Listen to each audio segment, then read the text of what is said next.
players gather to cast powerful spells, some of the oldest and most powerful in the history of Magic the Gathering. Wishclaw Talisman, Massacre, Carpet of Flowers, and many others. Battling head-to-head in brutal combat, they all have one thing in common: to uphold their legacy and the search for eternal glory.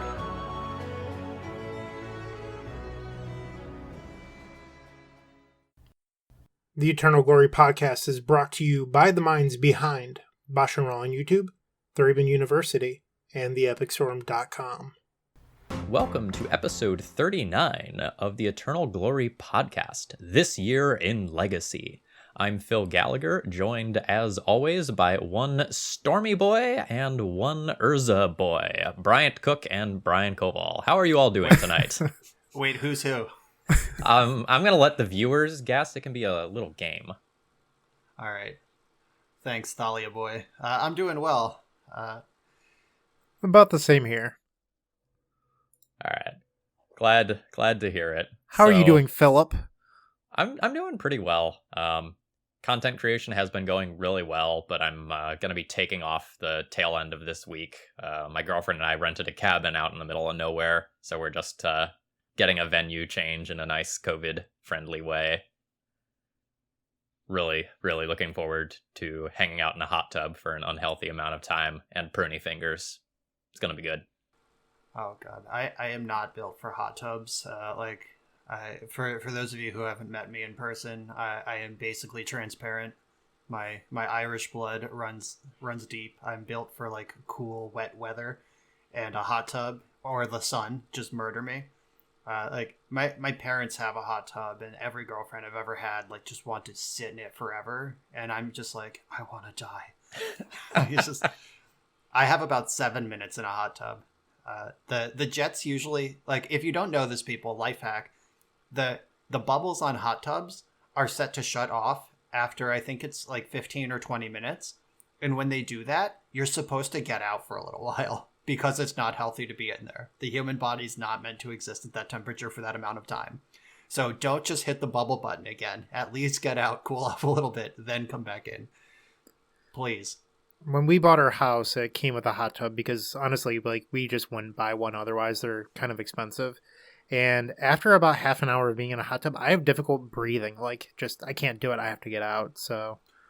Yeah, that's well past the safe amount of time. Are you restarting the bubbles? No, relaxing. Oh, yours doesn't have that safety feature? It does, but it's 45 minutes for ours. Oh my God. They want you to die. That sounds like it was made in the 70s. It's about 10 years old. Ugh. So the last time I had access to a hot tub, I may or may not have just binged anime while sitting in the hot tub.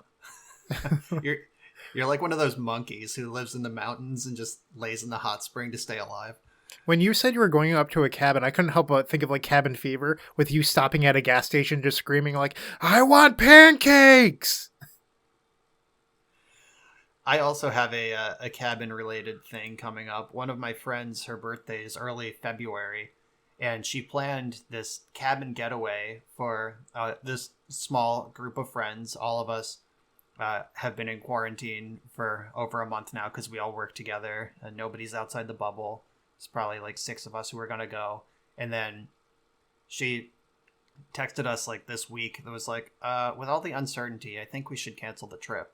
And it was there's no less certainty than there was when we booked the trip in the first place. Nothing has changed.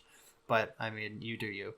It's probably smarter just not even do it. But I was looking forward to it, and it's not going to happen now. What if they secretly expose themselves and they're like, I want to bail out now so that way I don't risk everyone else, and they're truly a hero? Then good for them. I hope that the deposit is refundable. Because I will freak the fuck out if it's not. I'll just go by myself. So I recently was really missing one of my good friends from Roanoke, and we sat down, I think it was 2 nights ago now, and we just played a Slay the Spire run together while drinking scotch over the internet, and that was just such a fantastic bonding experience to just do some gaming with a friend who I've been playing Magic and Smash Bros with for years and years and years, and that was just awesome. Gave me a taste of some of the things that I've been missing. Yeah, the other day, my girlfriend, she was like, we should host Jackbox games for New Year's. And I was like, oh yeah, that's not the worst idea. And then like the next morning, completely unprompted, one of my friends texted me and was like, hey, Tina is a third party here, not my girlfriend, was like, Tina and I were talking about how you should host Jackbox games this week. And I was like, wow, we were just talking about that. It sounds like everyone is missing the hangouts. Like in the early days, like back in the spring and early summer, I hosted Jackbox like once a week for all my friends. And that just sort of fell off. But it sounds like I'm hosting a New Year's party via the Jackbox. I think we're Not a doing bad Among idea. Us. I might steal that from you, Brian. Do it. Yeah. So, other than that, about the only other thing I've been doing is I binged Alice in Borderlands on Netflix. Same. That show is very good. It's sort of a battle royale style show with a little bit more like anime and manga vibes, but it is live action. It's only 8 episodes, and like, God, I hope there is more.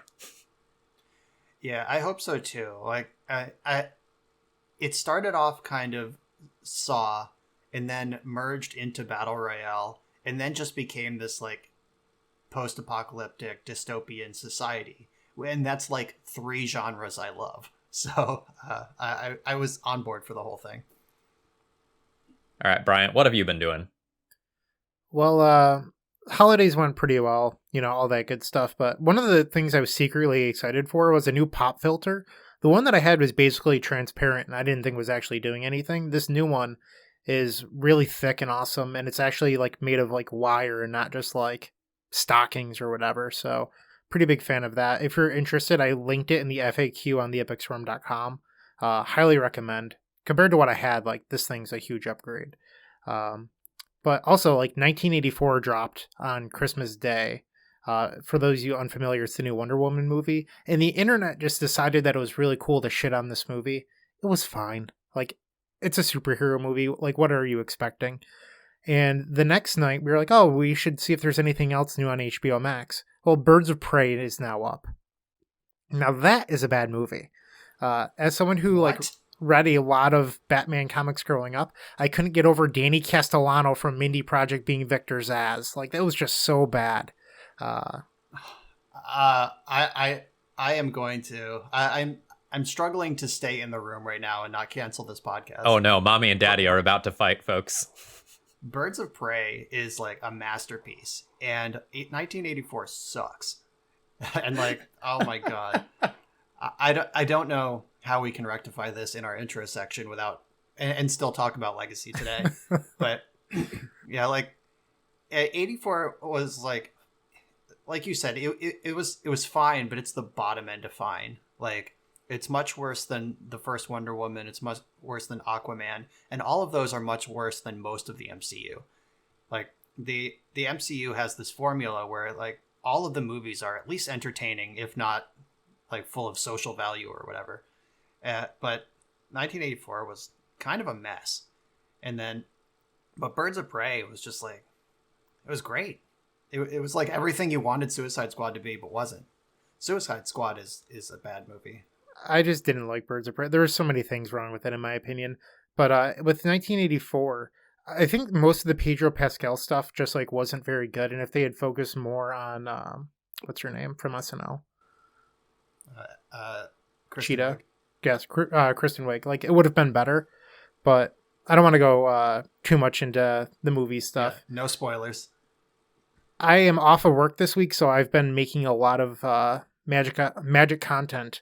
So unlike Phil, I'm gearing up for the end of the year.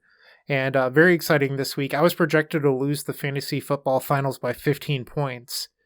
The Chiefs and Patrick Mahomes carried me to a victory. Eat that, Patrick Uglow, who said that Patrick Mahomes is overrated at the start of the season.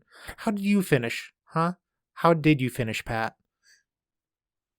Wow, podcast wars. All right. Anything else going on with you, or is that your sign off? That's my sign off.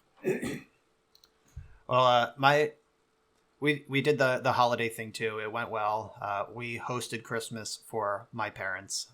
My parents are basically the only people we've seen for the past 10 months in person, and they came over. My brother lives in New Jersey and was unable to navigate the quarantine rules, like 2 weeks out, 2 weeks in, and still show up to work when he needed to. Like, he couldn't take a month off work to come to Christmas, so he did not show up in person. Though my girlfriend's parents did come over on Christmas Day and met my parents for the first time. Yesterday was our 3-year anniversary, and our parents finally met, and it went okay. So, important steps. I got a disc golf net for Christmas, like the thing you shoot at when you play disc golf. So now I can just set that shit up anywhere and just be a disc golf boy. And I'm excited about that. Just standing in my yard, practicing my putts just for hours at a time. I'm looking forward for when the ground is not covered in snow, I can start doing that. I have a question, and sorry if I sound dumb, but I just don't know that much about disc golf. So did you get a physical net to like put on a park? So like there's parks around here that have like the poles in the ground. Is it like a net to put on the pole?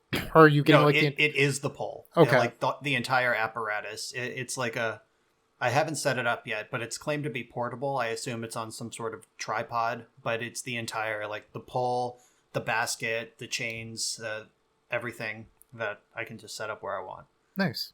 So, yeah, it's going to be really nice. And other than that, like the biggest time sink for me outside of Magic is the Great British Baking Show. And I watched one season of that about 1.5 years ago because all my friends were talking about it and I wanted to see what the hype was. And it was fine. And I was like, okay, I'm now aware of what this is and I don't need to watch anymore. Because Netflix has like 10 seasons or something of it. But my girlfriend and I got into watching it at night. Like we just sit on the couch together and watch 2 or 3 episodes of that. And we've now gone back, I think, 5 seasons. We just started at the most recent one and we're just working our way backwards in time. And that show is just delightful. Though I experienced a crazy time warp because we're watching it backwards. I'm also watching Taskmaster, which is a British game show where they have to do silly tasks. And then they get scored by the Taskmaster based on how they complete the task. And the entire show, like 10 seasons of it, is on YouTube if you want to check it out. But it's really funny. And the tasks range from like, you have 1 hour to film a funny video to make this Swedish person blush. And like, they're just outrageous. But there was a season 4 of Taskmaster had Mel Gedroych and Noel Fielding on it.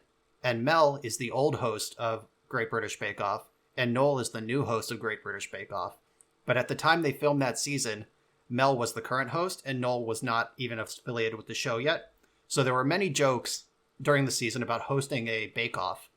And I didn't realize for like 3 episodes that they were talking to Mel and not to Noel, because I'm watching them in like temporal reversology. I get it. Yeah, that's all I have. So my life is not exciting right now. I've never actually sat down and watched Great British Bake Off or whatever it's called, baking show. But I've caught it in my house, like grabbing a drink in the kitchen or whatever. And wait, the show was in your house grabbing a drink? Yes, that's what I meant to say. Just picture like Noel Fielding, like, how's it going, mate? As he like drinks you out of your fridge. I would not be mad about that, by the way. Well, when I'm grabbing a drink, I see it in the living room or whatever, and I was kind of thrown off guard to see that the guy from Community that tries to break up Troy and Abad during the Inspector Spacetime convention is the host of Great British Baking Show. I was like, that guy's a fucking traitor. I don't want him in this house. He's also Old Greg from the old Mighty Boosh sketch. Like, you ever drink Bailey's from a shoe? That's him. Okay. Yeah. He is sort of a British national treasure and also just like weirdo. But he's a great host for the show. All right. Moving on to sort of our next section here. Thank you very much to Evan Graveno for donating to support the podcast and everything we do. You know, your donations keep our editor Phil Bleckman at Force of Phil paid and happy. As far as feedback goes, Sanzia from Reddit says, As someone who played High Tide exclusively from 2010 to 2012, I about died of laughing at the passive-aggressive turn-passing intro. That was a great intro. We don't know what people are going to say necessarily, like when we send out our intro. Like, obviously we have like the format, but how they fill it in is up to them. And that was one of the more delightful ones when it came back to us. So it's worth noting, this is episode 39. Episode 50, I'd like to do some sort of giveaway for like whoever can get the most correct guesses on like who the intro guest was. So like, I don't know what we'll give away, but I think it would be pretty cool if we like came up with something. So if you're a listener, maybe you should go back and like record who you think the intros were and see how many you can get correct. That's a fun side project. I am down for this. Yeah, that's a hefty. Maybe we should like crop all of the intros into one like sound bit for them, or unless we're trying to farm hits on old episodes via SoundCloud. I'll leave Bryant in charge of that project. Like on the feedback side, though, we were talking about this a little bit before we started recording, but I can't keep track of all of these to mention to the show, but probably every Magic Online League I play, at least one of my opponents is like, hey, I love your podcast, or I love your channel. So like all of those little boosts keep it going, because like we don't really make any money doing this. This is just for the community. So knowing that the community actually listens and cares and likes it is worth everything. All right. So like on that note, let's talk about MTG updates. All of us are kind of continuing a push of like really working on self-improvement and making our content better. I know on my end, from November to December, I saw something like 150% of my usual stats or something like that. So the changes with like the thumbnails and the audio quality and like the new camera setup are just like so appreciated by everyone. Yeah, it's definitely looking good. And I know that personally, I like heard someone say that they're going to start watching you more often due to the new like setup that you have. So like you're gaining viewers, which is always a plus. Oh yeah. I don't want to like go off on like a crazy content creator like streak here or anything, because we kind of did that not too long ago. But it's really easy to like stagnate and get stuck in a spot for a long time in content creation where you don't really grow. And like I am beyond breaking out of that. Like Brian and I are both like smashing where we were a month ago, and I know Bryant, you're starting to see the dividends of your changes as well. Definitely. I have some awesome content either that's already out. Well, both will already be out for the listeners, I suppose. I had a really cool Dead Guy Ale league with Opposition Agent that is performing really well and people really enjoy. And then I recorded a 5-0 league with Yorion Pod, of all things. And it was just like absolutely crazy. I kept saying like, yeah, I think I'm just going to concede. I can't possibly win. And then I just like drew Birthing Pod and I'm like, hold on a second. Do I just win on the spot? I do. Karmic Guide gets me out of this weird situation. It was very strange. I didn't expect it to be so good. Birthing Pod is like one of those weird cards where it was too broken for Modern, at least at the time, but not quite good enough for Legacy. And I played it a lot in Standard. It's a super fun card, but it's in the awkward in-between spot, like where it might have been perfect for Extended or something, but its power level is just like in that awkward in-between space. So like it's kind of cool to see you make this content. Yeah, I had to read some of the cards in my deck, which I don't usually have to do. So that's when you know you have a winner. So I saw a screenshot of yours on Twitter, and it was the 2-mana 1/4 that untaps an artifact or a creature, I believe. Yeah. And I was thinking about it when you posted that. I'm like, oh, cool, Phil went infinite or whatever. But the more interesting aspect to me was I was like, I think that there's a creature that wins with Kiki Jiki on every level of the curve now that isn't one. Yeah, that's what's real hot about it, is like, you have these weird pod chains now where it's like, it doesn't look like I can win. Oh, wait, I just pod this mana dork into half of my combo and I go off. And like, they're not even safe if they get rid of the Kiki Jiki. Like, my Kiki Jiki got countered or killed, and then I just tried again next turn. I podded a Felidar Guardian into Karmic Guide, returned Kiki Jiki, then Kiki Jiki the Karmic Guide to return another combo piece from my graveyard and go off. That's nasty. Yeah, that's great Magic. People love that stuff, myself included. Well, speaking of yourself included, what have you been doing Magic-wise?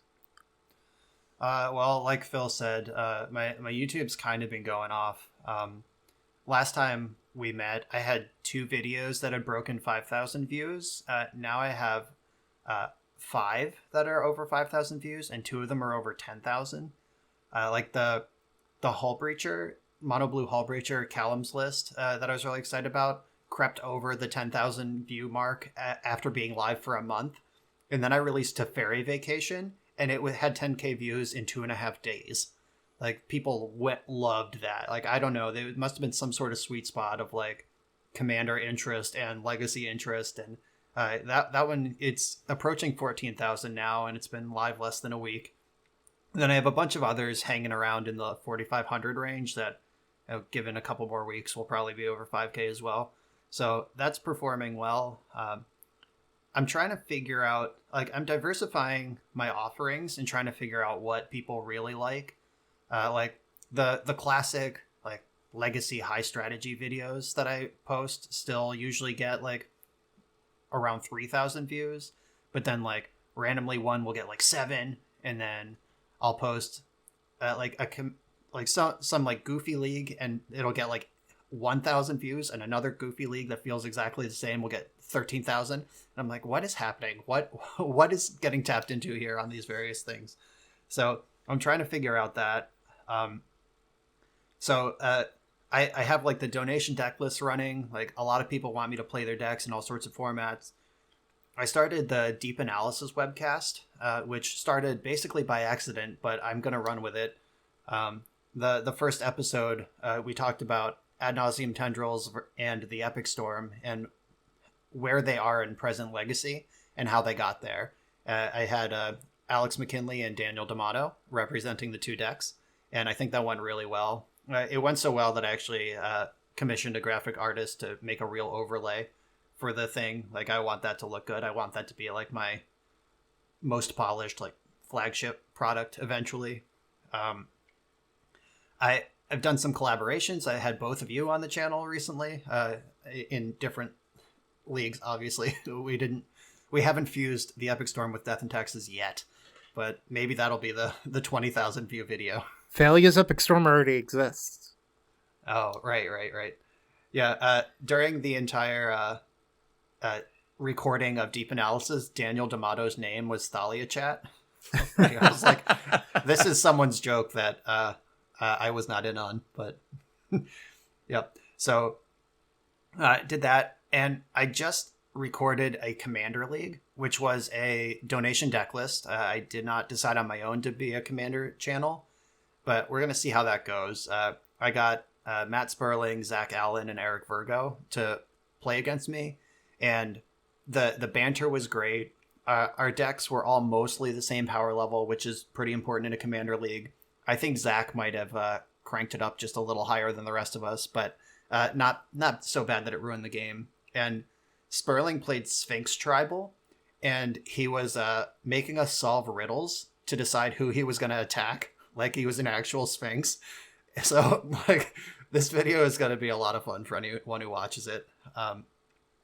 So I'm actually running out of days of the week to like put all the content. Like, I thought like releasing a video a day would be like hard, but now it's like, do I need to release 2 videos a day? Do I need to schedule like 3 weeks in advance? Like, donation decks, normally it was like, yeah, I'll record it and it'll be up later in the week. Now I'm like a week and a half out.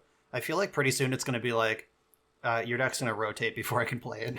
And so I got to figure out how to manage that. Are you doing weekends or just weekdays? Weekdays. I recorded with that Busto cube, like the Supreme Draft Vintage cube. That whole like recording, editing process took me like an hour and a half, and I just like dropped it on a random Saturday, and it got almost 5,000 views. So like, clearly that's not a problem, but I don't want to set myself up for burnout, but I also don't want to lock out potential content opportunities. So I'm at like some sort of crucial point where I'm going to have to figure out how to manage this.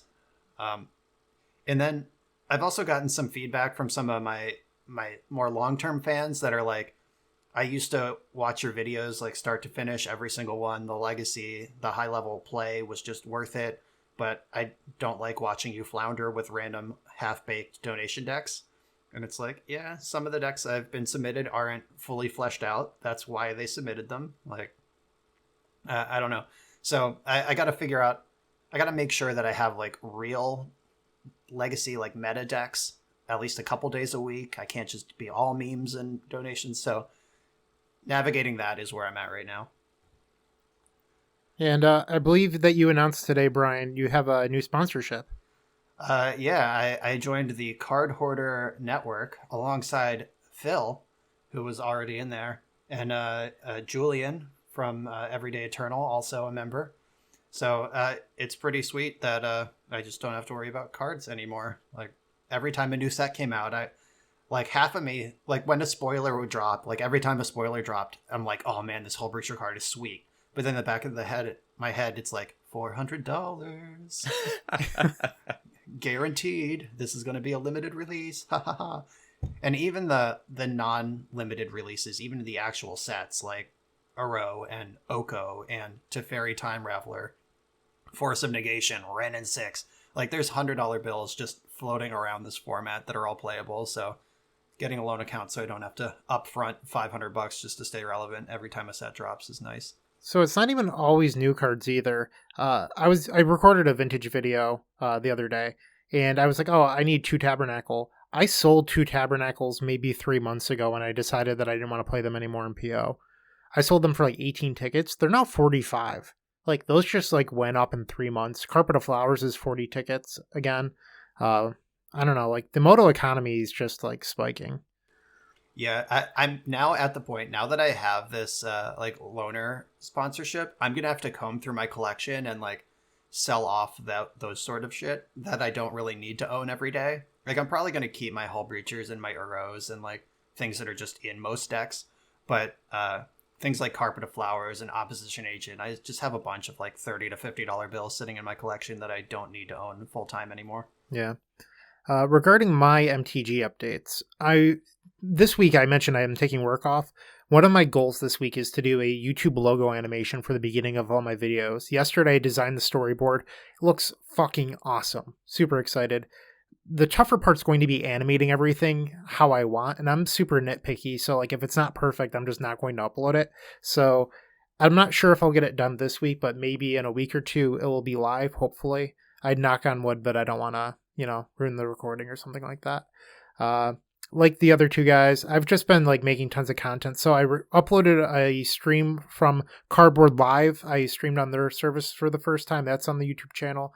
Legacy Top 8 Legacy Challenge, Modern Video, Vintage Video. Today, Alex McKinley's Mox qualifier just went up. It's doing super well. Congrats to him, by the way. I know that he was in Brian's video, the deep analysis. So Alex has just been on a tear recently. So congrats to him once again. And in the last episode, I talked about the deck showcases going up on December 22nd. Well, they're up. I had a few people message me on Twitch saying like, hey, have these gone up yet? If you're interested in looking at shiny cards, theepicstorm.com. Now officially a porn site. Exactly. All right, are we ready to hop into the meat of things then? Let's do it. Only 30 minutes this week. Where will people complain? I thought that was our allotted time. We about 30 minutes of bullshit at the beginning and then about an hour and a half of actual content. Yeah. I feel like it's closer to 50-50 most weeks, but there's still time for a few tangents. Oh, I have a feeling this is going to be a tangent-rich week. So what we wanted to do this week was kind of reflect on the year and kind of think about, like, A, what has happened in this year, and B, what do we think of, like, card design in the previous year? What has happened to Legacy as a result of this year? Maybe where are we moving forward? This is kind of the stuff that we want to think about. So we're going to start, and we decided to break down this year's Legacy into kind of like 5 different periods. They're not necessarily broken down by like time span or set release exactly, but that it both kind of roughly correlate. And the first is sort of like where we started 2020 in, and that was the era of snow. And winter was coming. Winter was here. There were a lot of astrolabes floating around. Winter's still Most here. years do start in the winter. But it was At the least in veil of America. summer that had got everyone talking. Yeah. So kind of going back, it's going to sound a lot like now again. We kind of came full circle, but the year started with a lot of Oko dominance. Snow was putting up really good results. It was very popular. It was kind of the de facto control deck of choice. And our year started with ban discussions around Snow.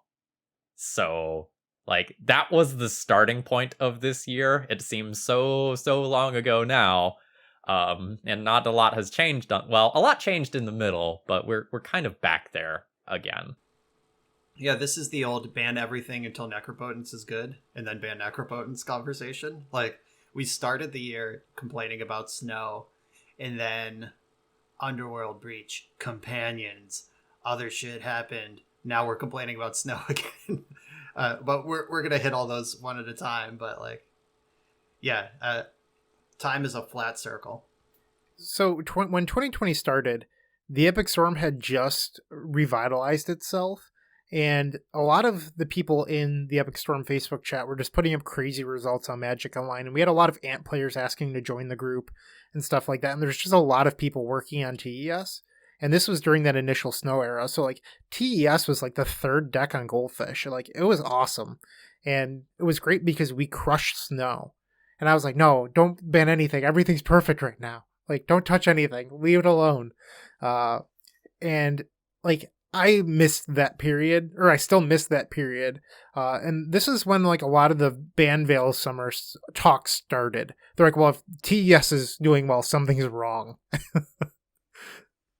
This period sucked for me because that Snow deck was really good against taxes and really good against Red Prison and really good against BS donation deck lists.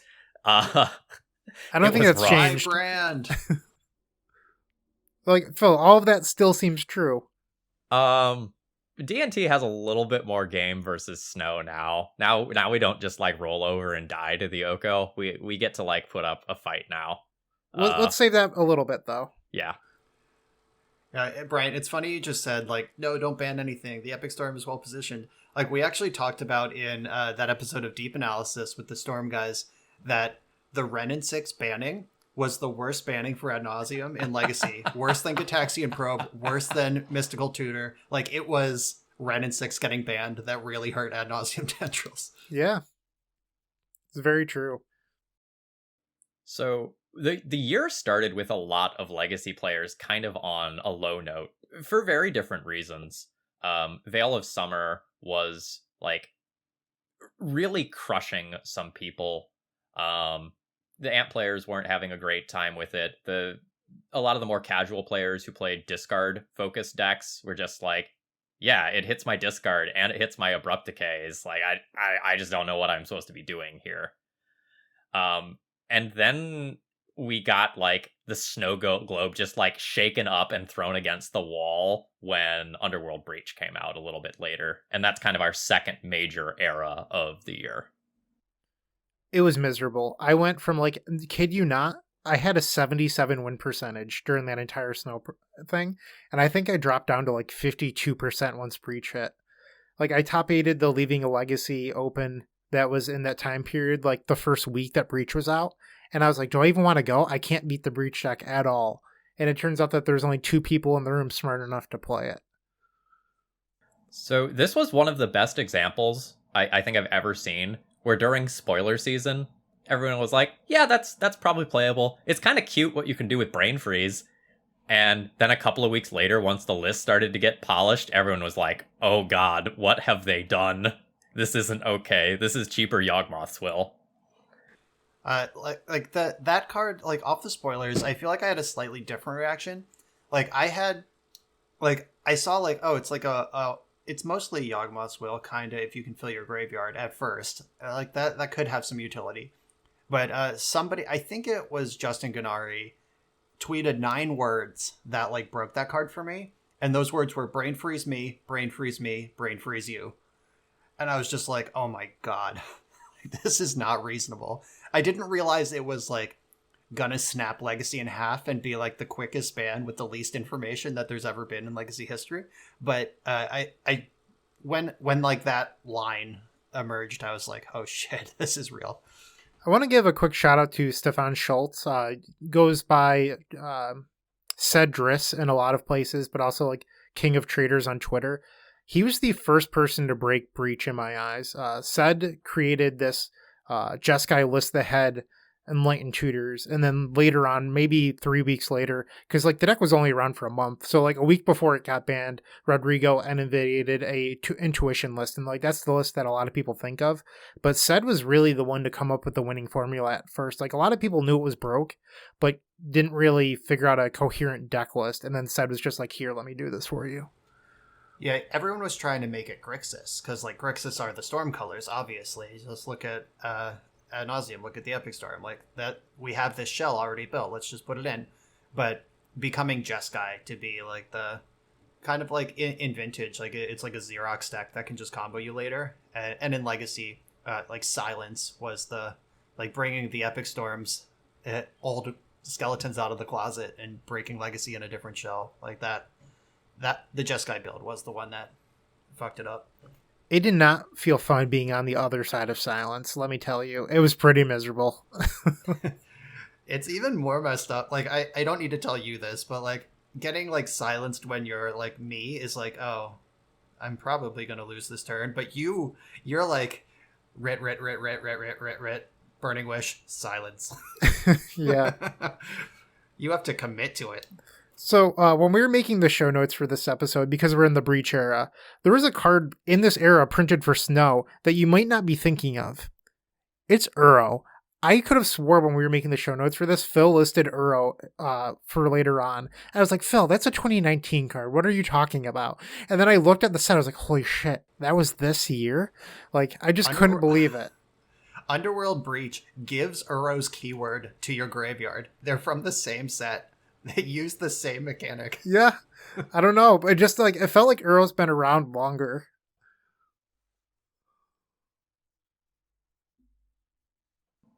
This Breach deck was so hard to fight, even when you were trying to fight it. So normally, if you want to beat a combo deck, there's specific cards you can play, and you just crap on that deck. When you walk into the room with a sideboard full of like Null Rods and Mindbreak Traps, you're there to kill Bryant. Like, you have some personal grudge, you're there to take him down. But when you were trying to beat Breach, like, it was so much harder. It's like, okay, I'm safe. I have this counterspell and a surgical extraction. And then all of a sudden you get comboed off through it, and you're like, what did I do wrong? Did I mess up, or is the deck just that good? And the answer was usually, the deck's just that good. Well, the deck had Force of Will, Daze, Silence, and then in the board, it had Wear Tear. And it was just like really difficult to find a way of effectively beating that deck. And it has the blue cantrip suite as well. So like anything that you wanted to do, it just had the answer between the cantrips, or like the Ced list with the Enlightened Tutor was like, okay, I'll get Seal of Cleansing. It's just, it always had the right tool for whatever situation it was in. Yeah, and it also just wasn't a glass cannon deck either.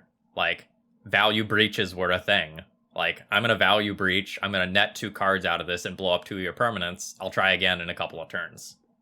Yeah, definitely. And it was scary. Like, this is true for a lot of Legacy decks like Doomsday, Sneak and Show, Omnitel.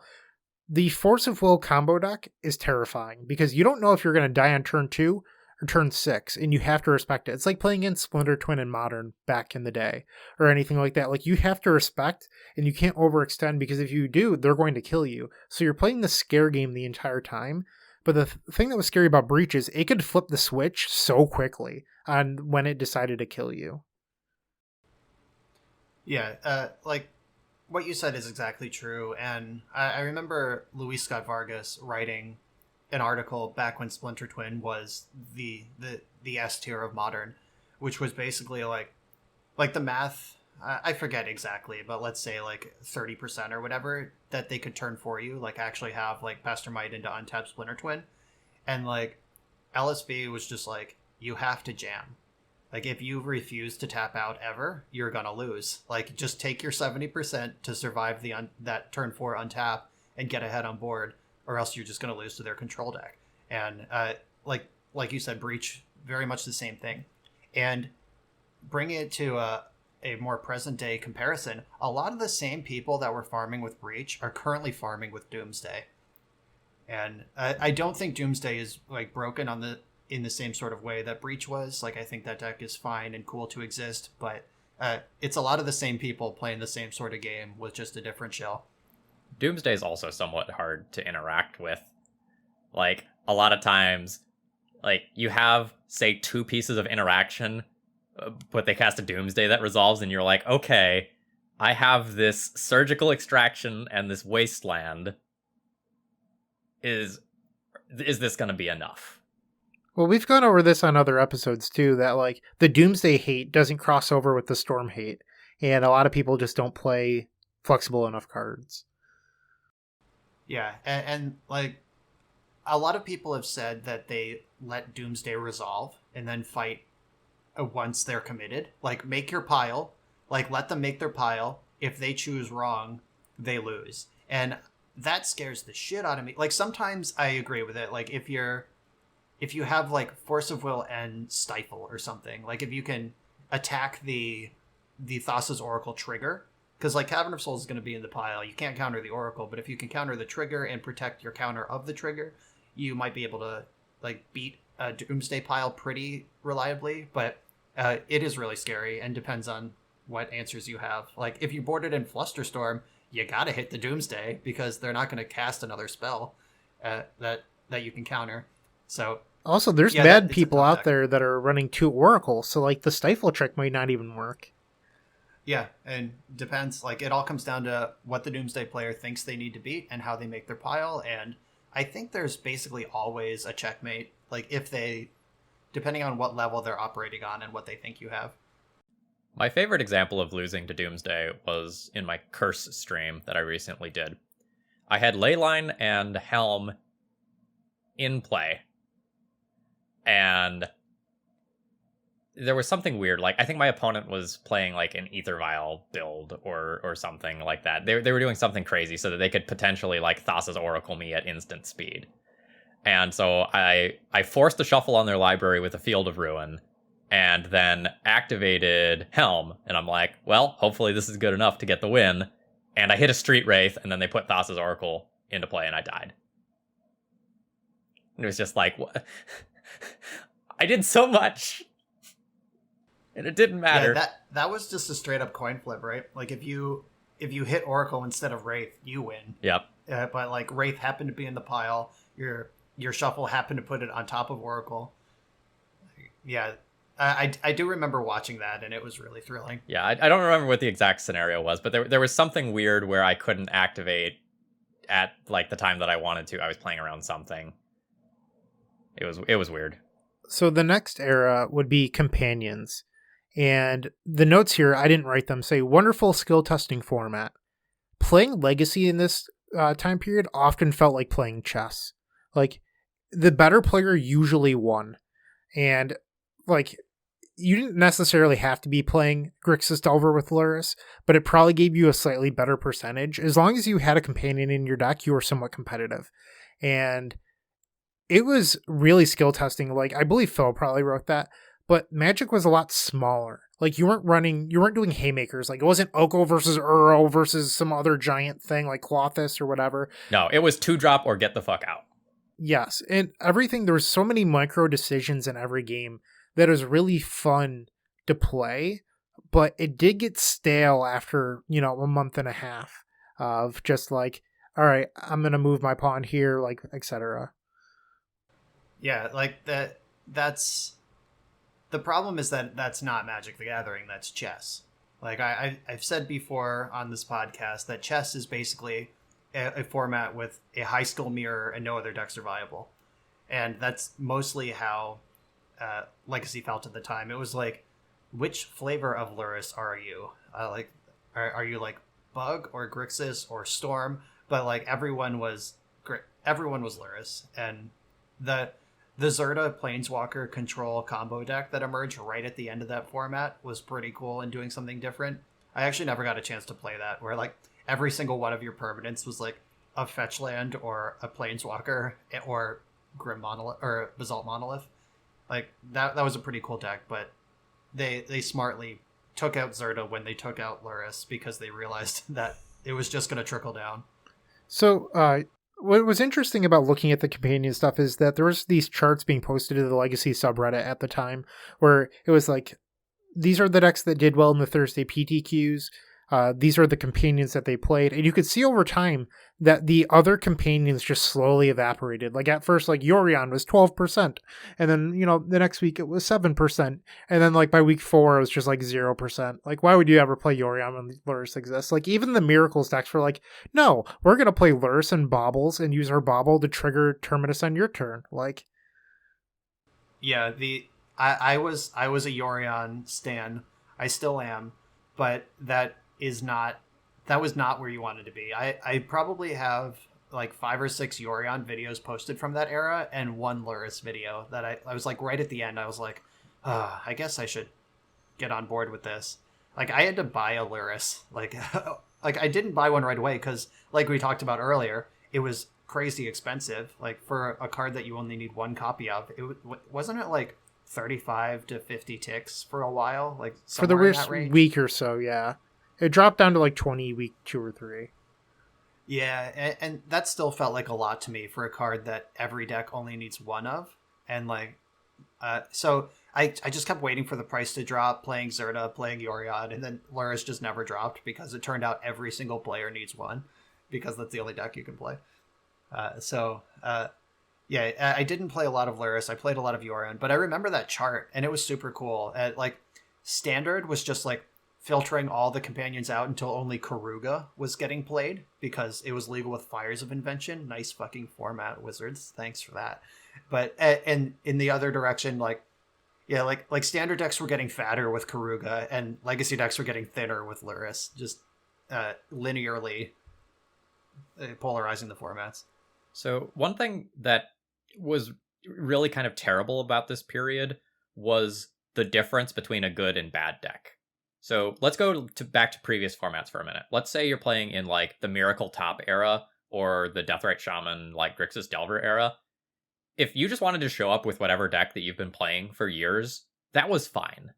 Like your win percentage probably wasn't the greatest, but you were still at least somewhat competitive. And in the companion era, if you were not playing a companion, your deck was not viable. And that was basically just like full stop true. There were a couple exceptions, but that meta was warped. Yeah, it's like setting up a checkers across from a chess player. Here, they have knights and queens and rooks, and you can just move diagonally one space. I think that we should move past that idea, to be honest. That, hey, my deck is always going to be viable. Like, that's what SCG advertised Legacy as in 2011, 2012 to get people to show up to their events. I don't think that's been true even during the Miracles era. I think that was a trap that people fell into to fill seats. And, I mean, good job on Star City's part because they convinced a bunch of people of this lie for over a decade. But your deck was never that competitive. And I'm not saying you in particular, Phil. I'm saying that like a lot of people out there that thought like, I can run my Teferi's Vacation deck in a Star City Open and do reasonably well. That is a choice that you can make for $40. But you do not deserve to make day 2. No one is entitled to winning. You have to make the best decision possible for your success. And we just need to get past that because I see that come up all the time on, like the Leaving a Legacy Facebook group or the subreddit where people are like, you know what? I think that my deck should still be viable. We need to get rid of these cards. That's not how Magic works. Like your cards you don't deserve to win. Yeah, asterisk there.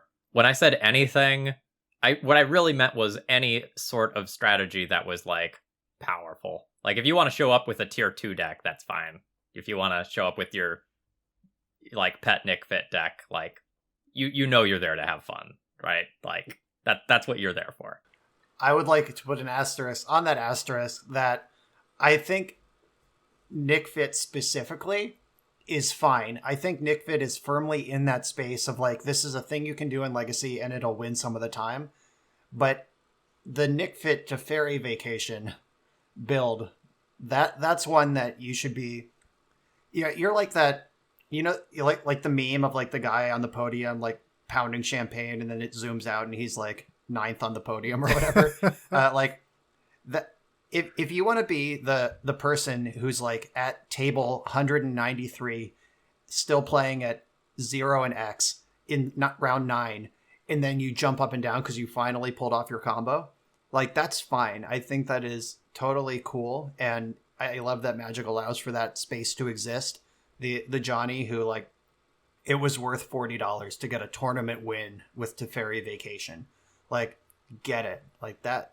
Go fucking for it. But like I do agree with Bryant in that if you insist on playing your meme strat and just feel like given enough time, like throwing enough shit at the wall, you deserve a top 8 once in a while, that's just not realistic in tournament Magic. All right, so the next one is, or the next era or time period is Rug Delver, but I think it's important to talk about here how we even did an episode called Yorion Rises at the beginning of this time period because everyone assumed Snow was back. Like, companions were finally gone, Breach was gone for a while. Like, everything is going to return to Snow, right? Like, that's just like the logical conclusion. Nope. Yeah. Wrong called shot. Like, Snow coming back was eventually true, but like, the Rug Delver decks of this time period just became so tuned so quickly and just felt like the best deck in the format. Almost to a problematic degree. Almost. Yeah, this is where like people really figured out Dreadhorde Arcanist. Like I think the Lurrus Companion era forced people to think about that card more. Like I don't have lists in front of me. Maybe it was already a obvious 4 of in Rug Delver in January of last year. I don't actually know. But my memory is that like Lurrus forced you to like drop the Hooting Vandals, drop the True Name Nemesis, like whatever nonsense you were still farting around with. Like now we got a taste of what Dreadhorde Arcanist is in the Lurrus era. And people were like, actually Tarmogoyf sucks. Let's just play 4 of this. Because for a while it was like, like 4 Tarmogoyf, 1 or 2 Dreadhorde Arcanist. Then it was like, 3 and 3 or whatever. And people were like fiddling with the numbers. But no, it's just Dreadhorde Arcanist. And then from there, we figured out that this endless stream of card advantage can support 6 or 7 Force of Wills. And then the rest is history. Like, I feel like this all came together. Also, now that Lurrus is out, you can play Oko. Like, that's another factor involved. Yeah, every time that every time that Delver ends up with good endgame and good card advantage at the same time, it's spooky. I would agree with that. And like Brian mentioned, and I didn't think about mentioning this until now, but Delver Shells definitely did learn about Dreadhorde through the Lurrus era. And similarly, the Epic Storm learned about Tendrils of Agony. Like, yes, we played it for years in the sideboard, but we saw how good it was in the main deck again with Wishclaw Talisman. So, like, I think more than just Delver learned things through the Lurrus era about optimizing your decks. Yeah, Lawrence Harmon just recently put out an article on Channel Fireball where his basic thesis was Rug Delver was never good. It was just built correctly. Like the old Rug Delver, like Nimble Mongoose, like 2012, 2013 Rug Delver. Like that was the best deck in Legacy. But was it actually that good? Or was it just the only deck that actually figured out it should just play Brainstorm, Ponder, Preordain, maximize good draws? Miracles caught on eventually, but it took a while. Yeah, like back then, like Lawrence, his article pointed out that like Esper Stoneblade and decks like that just weren't even playing Ponder. It was just like we had Brainstorm and then our cards, and it's like I hope the cards are good because that's all I got. It's like figuring out like that Ponder is part of the cantrip package. It deserves to be the core of most decks that are trying to do that. Like that just wasn't happening back then. And I think that Luris sort of forced those lessons on us as a format, that every deck just got a lot tighter in his wake. How are you going to fit Riptide Laboratory into your deck if you're running 4 Ponder? That's a good question. That's why people watched Star City in 2012. They wanted to see that Riptide Lab bouncing a Vendilion Click in a natural order being protected by Mental Misstep. Like, that's what they were there for, Brian. I know, I was there too. I still own those Riptide Labs that I used to bounce my Venser and Vendilion Clicks for the hard lock. I remember. Good times. We actually won there was a vintage event in that Calvin Hodges ran. Calvin rules, by the way, Black Magic Gaming. Many years ago. It was around this era, and 3 people played this deck. We called it Dance Magic Dance. It only existed for 1 tournament, and it was named after David Bowie, the spirit of the labyrinth. And Rich Shea, myself, and Craig Berry were the 3 people who played this deck ever in the history of Magic. All 3 of us top 8'd that tournament. And it was basically like a Caracas Riptide Lab deck, and the hard lock was Teferi, big Teferi, 5-mana Teferi, whatever his name is, Mage of Zalfir. Is that what that one's called? Like blue 2 Teferi? It has flash, Yeah. Yeah, it has flash, and your opponents can't cast cards at instant speed. Caracas, Vendilion Click, and Spirit of the Labyrinth. So it was just like a hard lock. Your opponent never draws a non-land again. And this was in a period of vintage where Shops was the best deck. This was for Lodestone Golem vintage, by the way. So like Spirit of the Labyrinth trades with Lodestone Golem. We had like main deck Devout Witness for the infinite disenchants. And like it was just perfectly meta positioned. We had a ton of basic lands we could play.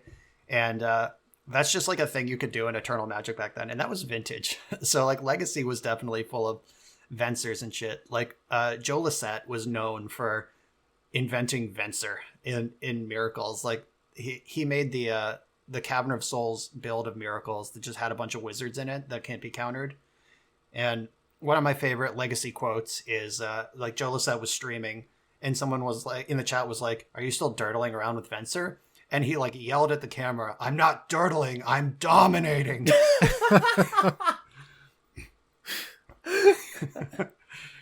And that's what I think in my head every time I cast Venser to this day. That is a great story. So to go back to Rug Delver for a second, I mean, I know we're not supposed to stay on track, but so we saw like Dreadhorde being optimized. We saw Oko's numbers go up because I think the first couple lists only had like 2 Oko. And then before you know it, we saw 3. And then we started to see Force and Negation being played in higher numbers. Like we saw the Force number go from 5 to 6 because we found out how good it is at protecting your Dreadhordes and Okos. And when you have the card advantage from Dreadhorde and Oko, it's worth losing that extra card more often because you will recuperate it later. And we did it an episode at some point, I think it was like episode 30 or 31, where we talked about like, if we were wizards, would we do anything? And Brian, out of the 3 of us, was pretty much the only one that was like, maybe I think we let it go for a little bit. Let's see how stuff shakes out. And then Skyclave Apparition happened. And I think it was a good catalyst for change. The first few weeks, Death and Taxes did very well. And then, you know, maybe not so after that. Like we saw Yorion Taxes come, but Skyclave was the real thing. Like Skyclave forced Rug Delver to change. They couldn't just run 6 forces and spell pierces and beat everything. Like they had to start running removal again. And we saw lists start playing 2 Chain Lightning and other stuff like that. Yeah, I mean, obviously I've gushed about this card plenty. But I can't overstate enough how important it is for non-blue decks to have flexible answers to things. Abrupt Decay is another like great example of that, where a card that can just answer everything slots so well into decks like, say, Maverick, that don't have selection to find specific answers at any given time. So having something that can answer Delver and Dreadhorde Arcanist and Oko or Karn all at the same time is just insane. Thought for you Yeah, too. like it was funny for me seeing that like the Death and Taxes players like come back like after a Skyclave apparition was printed, like, wait, Legacy is great, Legacy is healthy again, this is so cool. When like what was printed was a kind of pushed Oblivion Ring. And like obviously that's sort of dismissive. Like Phil is right. It's hugely important that Death and Taxes gets an Abrupt Decay sort of effect. But like for those of us who weren't trying to make mono white happen, the ones who were like playing Abrupt Decay and Pyroblast the whole time, we were like, oh yeah, kind of like welcome to the crew. Like you can kill an Oko now. That's really all you needed to be competitive in Legacy. But like trying to play a deck, this kind of circles back to Brian's like your cards aren't entitled to be good conversation, where it's like if you choose to continue forcing a deck that can't answer a ubiquitous 3-drop, then like obviously you're going to have a bad time. Pyroblast was here the whole time. Abrupt Decay was here the whole time. Like even Miracles decks, like I had Council's Judgment, Unexpectedly Absent, all that shit in my decks. Like just playing an answer matters, but it is very nice that they printed such a good answer for those niche, those particular places that can't easily splash. I have a question for you too. So it's the way that Phil worded this that triggered it in my head. Phil said for non-blue decks to have versatile answers. And then he mentioned Abrupt Decay. Abrupt Decay traditionally probably sees more play in blue decks than non-blue. Maybe I'm wrong there, but it's at least close. And Abrupt Decay obviously is green-black. Do you think that the problem is that the hybrid cards aren't double color restricted at all? Not that Abrupt Decay needs to be 3 mana or anything like that, but like Skyclave Apparition is white-white. Do you think if we saw more answers that were instead of being a colorless and a red, if they were red, for example, or green, that we could stop giving blue these powerful things? Like, in my opinion, Leovold shouldn't have been blue. Hull Breacher shouldn't have been blue. Like, blue doesn't need that effect. Like, it's just like blue's already the best color. Give that to white. Give it to another color that could use the help. I have a great answer for this question. I think that if maybe I'm wrong here, like this is just a random thought that I'm having right now, but if they were double of one color, maybe we could stop giving things to blue, or is that wrong? I mean, all I need to say is Arkham's Astrolabe, and then green for Uro isn't an issue, right? Like, double off color is so not an issue right now for Legacy decks. Yeah, so you're totally right. The like getting deeper into the color pie. So I guess that's really the question. Like when they cost cards like for color pie considerations, like Abrupt Decay, a card like that's a perfect gold card. Like it destroys a permanent. It does so in a way that fights blue, which is green's enemy color, and like that's like a perfectly designed gold card. I don't know if making it like green black or whatever would make it better. Like we have like Undermine and Absorb from Invasion, and Absorb was reprinted more recently. It's in standard now, I think, where it's like white blue, or like Supreme Verdict is like white blue. Like you do have to be on the whiter side, and I have lost games because I have blue white instead of white blue. So yes, that does matter a lot. It's just they have to consider like color pie implications and not just gameplay implications. Like a card like Searing Blaze, that's a red fucking card. Like red is the right cost for Searing Blaze. But like making like Incinerate red just so it's harder to splash, like that's a card that you should be able to splash. Like I know a little bit about fire magic, so I can deal 3 damage to stuff. Like I think that like that's fine. Like I think we're getting into like, yes, definitely double color is harder to cast than single color, harder to splash, and but there's a whole bigger Magic design conversation there than just like protecting legacy blue decks from getting another tool. I would agree. So in my thought, I wasn't suggesting Abrupt Decay be 3 mana, but like what if instead, hypothetical, I'm not trying to go and design cards right now, but for an example, like let's look at Eliminate. If it was black, but didn't have the 3 mana cost restriction, like that's the sort of thing where I'm thinking about here, where if it was just like destroy any creature or planeswalker for black, because it's more restrictive, like that sort of design. Yeah, I mean, they probably will print that card someday. Like, a lot of it, like, I think the frame of this discussion is too narrow to be particularly useful. Like, like, how do we design cards so legacy blue decks can't splash them is just such a niche thing. And, like, I feel you. Like, I know, like, we're a legacy podcast, obviously, like, we're up in it. Like, I understand it.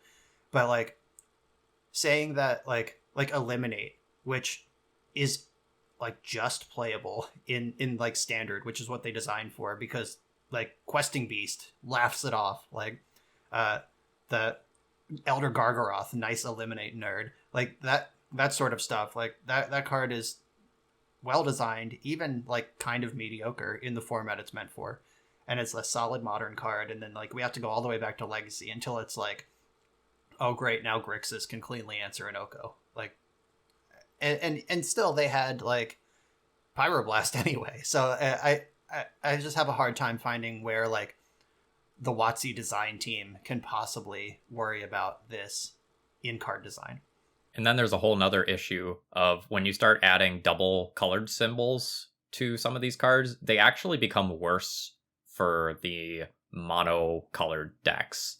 And that might sound weird to say, but a white card is not the easiest thing to cast in a deck like Death and Taxes, because you have at minimum 8 colorless sources in your deck, and you're trying to cheat on mana a little bit with Aether Vial. And the same is often true of other monocolored decks. Take something like Red Prison, which again has like probably 8 colorless sources as well.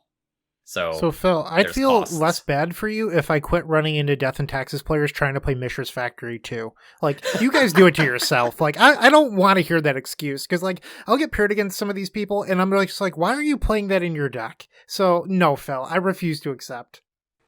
Well, Phil is. I will come to Phil's defense here. Phil is on the more white sources than normal side, the less Caracas than normal side. Like Phil builds his house with a solid foundation, and like I feel it though. Like the I try to make blue white work whenever I can, which is not a monocolor deck obviously, but it's 2 colors. That's 1 less than most legacy decks, and I play a shitload of basic lands to make sure that I don't get taken off a color, and still having white on time is frequently an issue. Like if I ever draw like the 1 Hall of Heliod's Generosity, I'm like, damn it, and then I just die because I can't Supreme Verdict. Like that there's a lot going on there, and yeah, like if Supreme Verdict was just like blue white 2, I would never lose another game. Never again. No creature could defeat me. But finding that white, especially in a deck that also wants blue, like that's tough. And then Death and Taxes, of course. We've all had those games against Death and Taxes where they go like Rashad and Port Aether Vial, you force it, and then they go like Wasteland, pass the turn, go to discard, pass the turn, go to discard, and then they're dead. Yep. So to circle back to the Skyclave conversation, so it was the catalyst, and then we saw Death and Taxes sort of die out. We haven't really seen Rugdelver go back to the double force less Chain Lightning stuff. Why is that, Phil? Why are they still running Chain Lightnings and more removal and less free forces? Because, like, in theory, if I'm going to use air quotes here, but like, if Death and Taxes is dead, what's the reason for continuing this change? I think you have to respect the other mid-rangey decks of the format so much right now. Green-White Reclaimer is a great example of that, where you have things like Elvish Reclaimer and the Dryad that you like need to be able to answer quickly, or they start doing disgusting things that pull your opponent ahead very, very quickly. Also just the mirror. Like Dreadhorde Arcanist mirrors You can force of will that thing, but your opponent has force of will and force of negation. I guess they can't force negation to protect it, but like it feels like the Deathrite era again. Like when in Deathrite mirrors, if your opponent had one and you didn't, you lose. Just like Bitter Blossom mirrors in Old Standard. Like if we both have one, we can play kind of an interesting game. If neither of us have one, we have kind of an interesting game. But it's an absolute steamroll if someone has one and the other doesn't. And playing 6 Lightning Bolts is a better way to fight over Dreadhorde Arcanist than playing 6 Force of Wills. Yeah, I totally agree. And that's honestly one of the biggest 2020 complaints from most people, is that like steamrolling nature of one person having a Dreadhorde Arcanist or an Oko or an Uro and the other person not being able to stop it. And the game usually effectively ends after about 2 turns of one of those cards unchecked. Yeah, so I'm on record in a number of platforms saying this, but I think Dreadhorde Arcanist is the bannable card in Legacy right now. Like, I actually think it's unhealthy and warping and should not be in the format. I still hold true to 3 mana should have the potential to win you the game in Legacy. So I'm like pretty comfortable with Oko existing. And I think Uro just doesn't even belong in this pile. Like, I get that, like, over the course of forever, Uro keeps coming back. Like, that's the flavor of Uro. He's escaping the underworld. But, like, you have to spend 3 mana to get it into your graveyard, and then get 5 other cards in there, and spend 4 mana of pretty restrictive colors to get it back into play, where it can be answered by Karakas, Red Blast, Swords of Plowshare, etc. Like, I think Uro, if that's your plan to win, and your deck is set up to win with Uro, that's a reasonable thing to do. But, like, I think Dreadhorde Arcanist should go. And I think Uro is... I wouldn't be sad to see it go. I wouldn't stump for it to stay if it was, like, on the block. But, like, I'm also pretty fine with Oko existing. But I don't think Uro is remotely bannable in this format. Yeah, I think it's just, like, Uro plus Oko together at the same time is just, like, fuck me, I'm a fair deck. Like, why? Yeah, that like, blue-green, something bad's going to happen on turn 3 every single time feeling of Legacy. Like, yeah, I can respect that. So I noticed this week on the subreddit where people are talking about how Snow is taking the mantle over Rug Delver because Goldfish has Snow as the first deck and Delver as the second, and it's like 12% to 8%. And the Goldfish data isn't perfect because they don't give us real data percentages from leagues. We only get real data percentages from challenges. Granted, we do have 2 challenges a week, etc. That said, the data is skewed, and I'm not trying to crap on Goldfish here. I actually think that they're a very helpful resource. That said, they have Pokepile listed as Snow. That is a hybrid of the 2, probably, if we're, trying to be fair here. And it should probably be listed as something different, because it's not really a Snow deck. Like, it's playing Stifle and Daze and Wasteland, and, like, those aren't really Snow cards. But on top of that, they're now counting that new Daze and Doing Hullbreacher deck as Snow as well. And it's a little misrepresenting to see Snow at 12% and Delver at 8%, because if you take those other 2 decks out, it's probably closer to 8 and 8, and then those, random decks being 4% or whatever. Maybe not even that high. Maybe it's like 10 and 2. I don't know. But it doesn't seem like it's true data, and people just like skim the percentages and then like regurgitate it on social media. And I think it takes just a tad more of a bit of a deep dive to get real numbers. So I think one issue is a lot of times those decks are very difficult to tell which one you're actually playing against in leagues.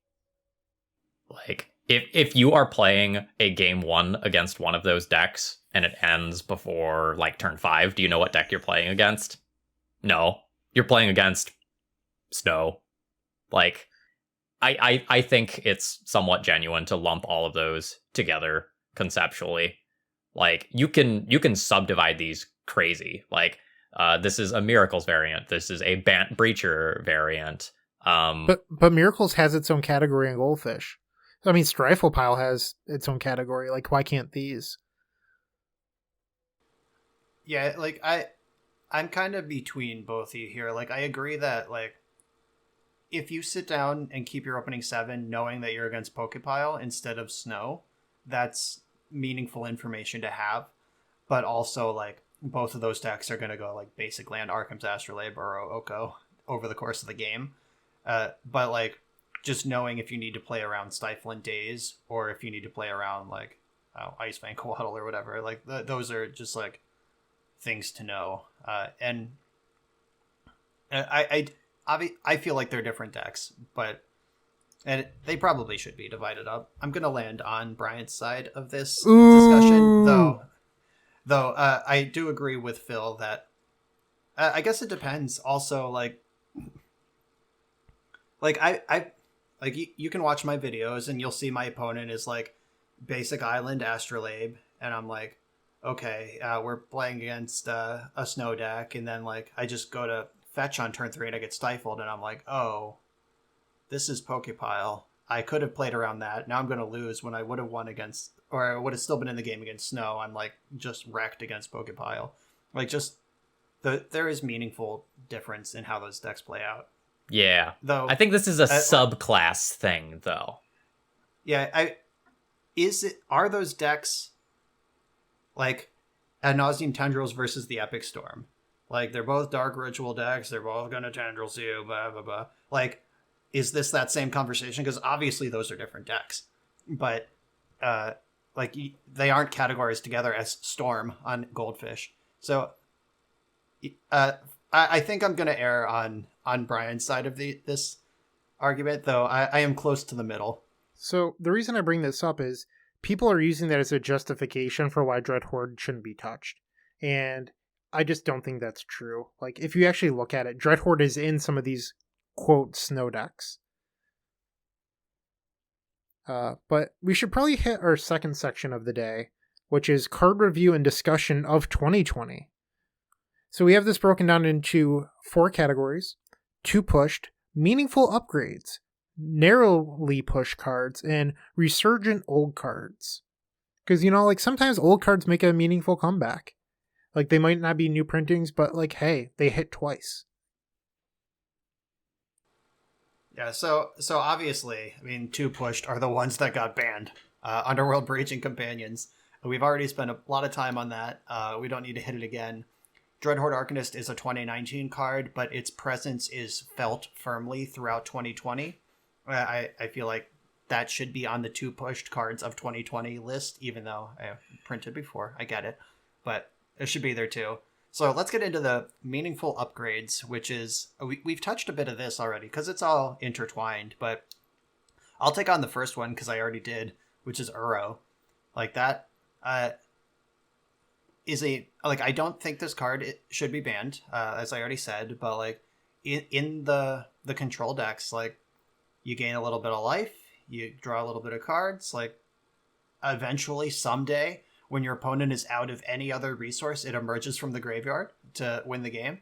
Like, I think this is I think Legacy is the right place for it. Let me say that. I think it's bullshit in Standard. I think it's bullshit in Historic. And I'm not sure I like what it's done to Modern, but I don't play enough of that format right now to have a ban opinion. But I think it's right in Legacy. Also, it's not a card that, like, objectively looks that good. Like, when I looked at Uro in spoiler season, I didn't see this card breaks every format that it's going to be in outside of, like, Vintage, where it's just outclassed. And then you just, like, get into practice against this thing, and it's like, wow, this is so much value. It's letting this control player get ahead on land drops without, like, forcing them to play a card like Explore that does something early but doesn't actually win the game on its own. This is just, like, such a good card in practice. Yeah, it's got a touch of the Deathrite Shaman appeal, which is a mana dork that doesn't peter out in the late game. So when you said it doesn't look good, I assume that you meant aesthetically with Brian's the sucking face. The slurping, the Magic Arena slurping of the battlefield. So the next card is Thassa's Oracle, which, you know, hit 2020 pretty hard. Another Theros Beyond Death card.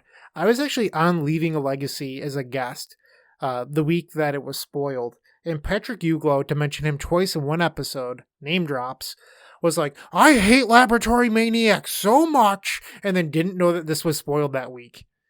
Like, Pat must be having a really tough 2020 because Thassa's Oracle hit Legacy hard. We saw Cephalid Breakfast come back, which is like a deck from 2008, like due to Thassa's Oracle. Oops All Spells finally got a good win condition. And then a card that we're going to mention in a little bit, Doomsday.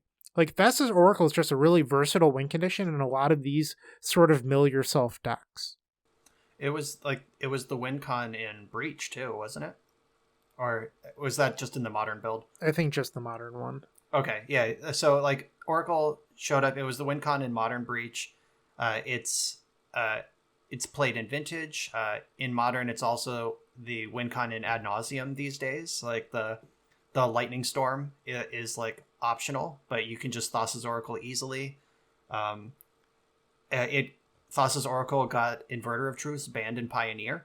Like, I played that deck at the Pro Tour. That deck was phenomenal. Like, it felt like Splinter Twin. Like, genuinely, like, blue-black control that could combo you on turn 4, or it could just kill you on turn 24. Like, so Oracle has affected almost every format it's in. Even Historic has the, like, 55 basic islands treasure hunt deck with Thassa's Oracle that can win. Oh, that's how that deck wins. My opponent was casting those, and I'm like, what the fuck are you doing? And I just turned in a Johnny Pridemate sideways that was like a 10-10, and they died. Yep. Yeah, that's the plan. Thassa's Oracle. So yeah, it was Oracle linked to me really recently. cool. Someone shared the article where they were discussing why Oracle had the I win clause. And it's just like kind of funny. They're like, well, we wanted it to feel unique to Theros Beyond Death. We wanted it to have this like cool scry ability, but we didn't feel like it was like legendary enough. So we decided to make it win the game. Like, if like you just read this, I'll have to find a link for you guys. But it's just like, imagine being on the design team and having this pitched to you. It's like, what? Like, why does it need to win the game for 2 mana? Like, the card's fine. I'm not trying to say it should be banned or anything. It's just like, if I was in the card discussion room, I'd just be like, why? Like, I don't know. It just seems like a weird ability to tack on. In the frame of Theros Beyond Death, which, what is more beyond death? It's like giving yourself escape, the escape mechanic. Like, you're decked, you're out, your next draw step is your last, and then boop, boop, boop. I win instead. Emerge from the underworld. Also, just like the 2 mana, like, win the game if you have no cards in your library is pretty unique to Eternal formats. Like the scry 11 or 12 and then win the game on the following turn or whatever with like actual devotion to blue strategy. Like, that's pretty cool too, which we don't get to talk about in these old card formats, but Standard and Pioneer have a chance at just fair and square 20 cards left in my deck. Thassa's Oracle, GG. Hey, I have turned on some gods in Legacy before. I've gotten to turn those sideways. It's theoretically possible. Yeah, in one of my recent videos, I was like running down all the combat math and I was just like, okay, I think we're okay. Then my opponent like played Noble Hierarch, which animated Clothis, and I was like, oh no. They were right there, weren't they? I faced this weird Risen Reef deck in Pioneer where it just like made a bunch of like Risen Reefs and by copying them and cloning them, and then played like a Master of Waves into an Oracle. And I was like, did I really just die? Like, it was like turn 4, they had like just played a Risen Reef and I was like expecting to untap and kill them. And I was like, this was super cool, but I am very disappointed that I died. Like, it had a ton of devotion. Yeah, that is a lot of devotion. And just so many cards shredding out of your deck. I'm a big fan of that. Yeah, like, speaking of things that people liked, the double-faced cards, the like modal cards, were a huge hit with the Magic community as a whole. I think people really enjoyed them for the limited experience, and there were a handful of degenerates that were like, ha ha ha ha, I get to unsleeve and resleeve Oops All spells with these like juicy shots in the arm that mean that I can play a longer game and try to go off again. I am so lucky, and I don't mean this as a brag, but like that I wasn't playing Legacy because I was testing for the Pro Tour during that month, because I would not have enjoyed playing Leagues. Like, I was just like, I am not going to play Legacy right now because I have no interest in facing Oops All spells 4 times in a league. I played so many Mindbreak traps, like, holy shit. I was on 4 in a lot of my decks. Yeah, the release of that set also lined up with Eternal Weekend or PAX, or like one of those God account events, which we're going to talk about those in a little bit too, but like, just like the idea of paying like 90 tickets or whatever for your set of Agadeem's Awakening, it would deter most people. But except for the most determined degenerates, but like the just having access to everything, you're like, whatever, I'll fire into a league with oops all spells. I don't give a shit. Like that was also part of that perfect storm, because when Eternal Weekend ended, oops all spells was gone. All right, and next up we have Hull Breacher and I forget it, Agent. Opposition agent. Opposition Agent. How do we feel about these? Well, one of those cards is a like multi-format all-star, and one of those cards is like borderline playable. Yeah, it feels kind of disingenuous to just have one bullet that says Hull Breacher and Opposition Agent. Like, I've played a couple Opposition Agent decks now. I played Mono Black Curses, and Agent was bad. And coming up this week, I think it's releasing... it'll be out by the time this video drops, but I got a donation deck list for 4-color Flash, where it just had a bunch of Opposition Agents, bunch of Hull Breachers, bunch of Snapcasters, Contagion Priest, just play on your opponent's end step exclusively. And that deck was pretty good, except for Opposition Agent. Like, I would just cut all of them for basically any other Legacy playable card in the wake of that league. It's the sort of card that when it is good, it is backbreaking. And when it is bad, you're playing a card that's acceptable and limited, and that's about it. It's interesting because I do see a lot of snow decks still trying Agent, and some like there's the Days Undoing Breacher deck that people are still trying to make work. But like it's weird getting agented out of snow. Like it just doesn't seem like that's. I'm sorry? I think it's the wrong home. Like, I think if you're playing that, you're playing it in a Dark Ritual deck, and you're getting people on turn 1 the same way you are with a Chalice or a Trinisphere. And I did that in a recent league. My opponent turn 1 fetched, I went Dark Ritual Opposition Agent, and I basically won the game on the spot. But then there's so many other times where you don't have the mana to cast it at the right time, or like you've fallen behind on tempo, you can't afford to put that into play, even though it might be good long term. Yeah, I felt the exact opposite way as what you guys just said. Like, off the spoilers, I was like, there is not going to be a Black Stompy deck. That like this is not going to supercharge Pox.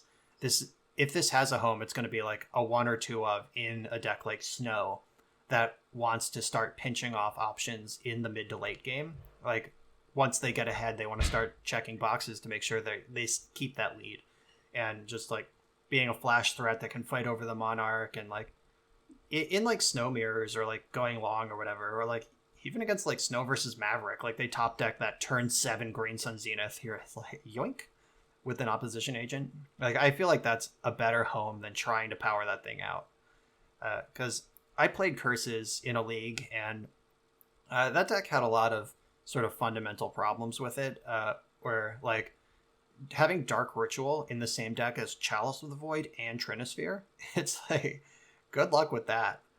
There's a lot of dead draws after turn 1 in that deck, and I just think that playing Opposition Agent more fairly as part of a package is the right home, if there even is one. Maybe it just sucks, and anywhere that you would be playing Opposition Agent would be better as Hull Breacher.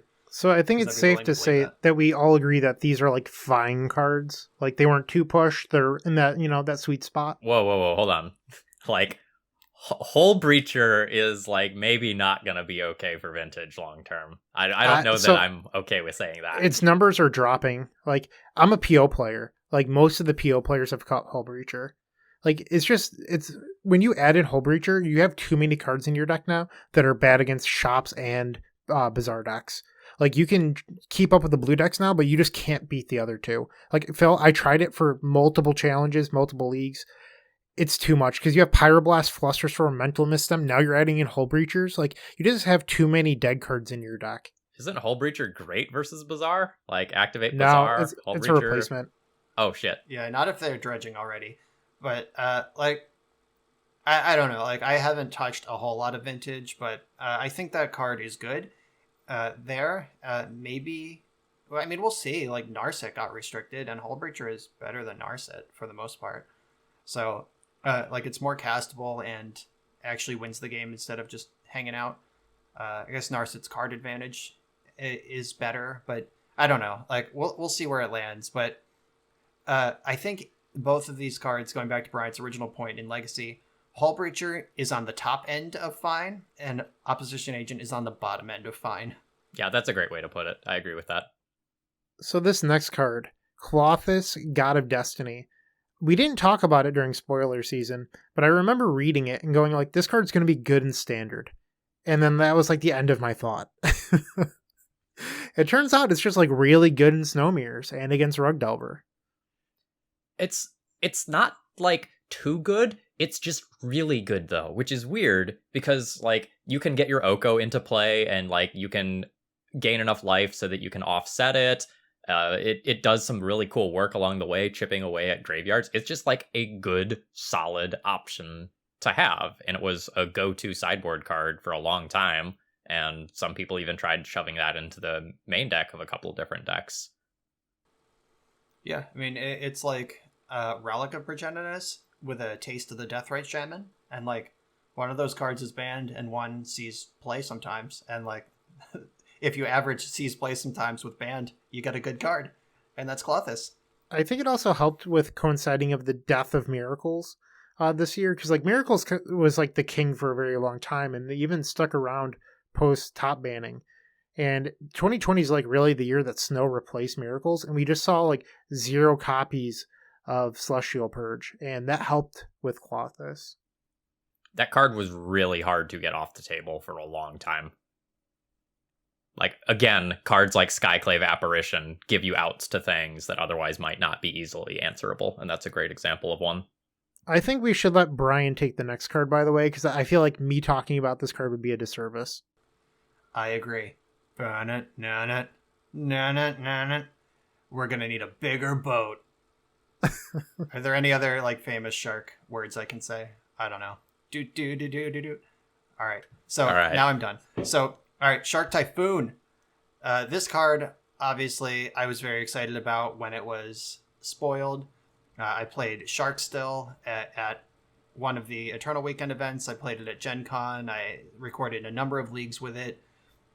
Pairing it with Hall of Heliod's Generosity, just for unlimited sharks and unlimited card advantage under a standstill, just cat's ass. Like, that's the sort of Legacy I want to play. And while this card, I mean, the archetype does exist, I think this is firmly in that range of, like, decks you can play that would be okay, that we were talking about earlier. Like, you could show up with Shark still, time and time again, to a Star City Open, and this one is in the range where you might put up a top 8 once in a while.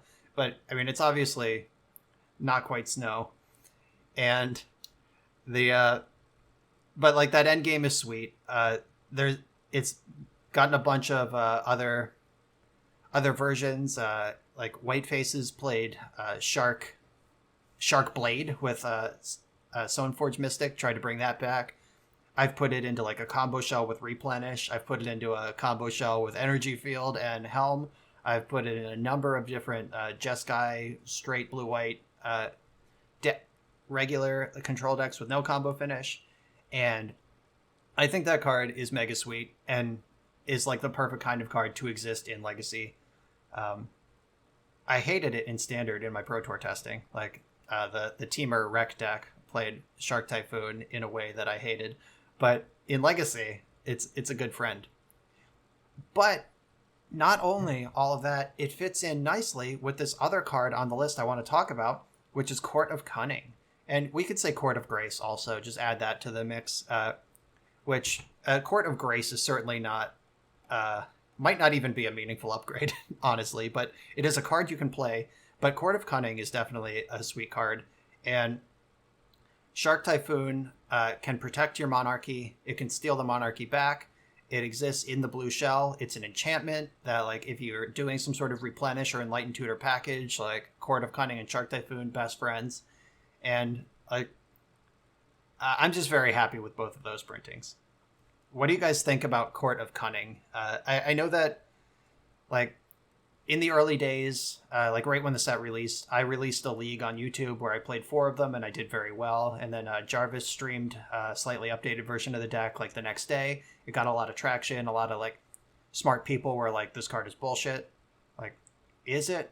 What do we think? Or is it just a meaningful upgrade?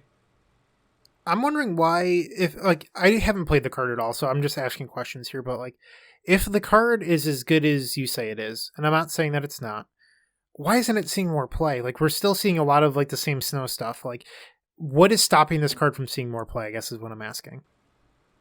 Probably that MTG Goldfish front page you were talking about, where people are like, "Oh, snow is 14% of the metagame," like, or like people being uncreative, or like you complain all the time, like nobody innovates with their decks. Like, stop whining, figure out how to win. And like, I have had a lot of success. Like, I don't think Court of Cunning should be a 4 of. I don't think it should be the centerpiece of a deck. That was just an early thought experiment that I happened to 4-1 a league with, like, whatever, and Jarvis went 5-0 the next day. But like, Pokimoki hybridized that. He has like one Court of Cunning in his Bant Hullbreacher deck. He just basically cut all the Court of Cunnings from my court deck and replaced them with Hullbreachers, all but one, and like the deck got a lot better. But I think this is a tool. Like, I don't think it's busted. I don't think it's I think it's just a reasonable thing you can do. And I think that in a format with Oko, which and Icefang Coatl, which are like functionally haste creatures against the Monarch, like either by having flash or by arriving without summoning sickness, people are scared, and that's fine. Like, if something happens to the Snow deck, or if Dreadhorde Arcanist, like these cards are very bad against Delver, so that's probably part of it. It's just a thing you can do, and it's going to take either a meta shift or a lot of people working more than they are to break it. But for now, I'm fine just being in the sandbox alone with Court of Cunning, and because I'm having fun with it, and I think it's good. I like that you mentioned meta shift, because a lot of people don't plan for that. They always think something needs to be banned. And sometimes all you need is a good shift in the meta, like the Skyclave Apparition printing, making Rug respect creature decks again. Like, sometimes that's all you need for your cards to become playable again. Yeah, like if Snow shifts to a place where it just smushes Delver, and just like it's just full of Abrupt Decays and whatever, like a Court of Cunning deck could farm that. And like, because Snow isn't particularly great at applying pressure in a lot of cases, if you back up your court with a Red Elemental Blast, that answers all of their things that could take your Monarchy. So like that's like a place where it could get good. Also, like, people are like, oh my god, what if you mill their Uro? It's like, so I'll fucking Red Blast it and then they die 2 turns later. Who cares? Like, that's fine. I'm also drawing 2 cards a turn. So there's a meta place for it, but it is very soft against Delver, which is I think we all agree the best deck right now. I know that Phil's really excited for the next section, so Phil, why don't you take it away? Yeah. So our next section is narrow pushed cards. And this is what I really like for Legacy.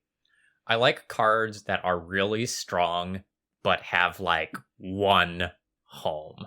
Like they fit into a tribal deck or some fringe strategy that's not going to be like overpowered or anything like that. And they give like archetype specialists a nice treat.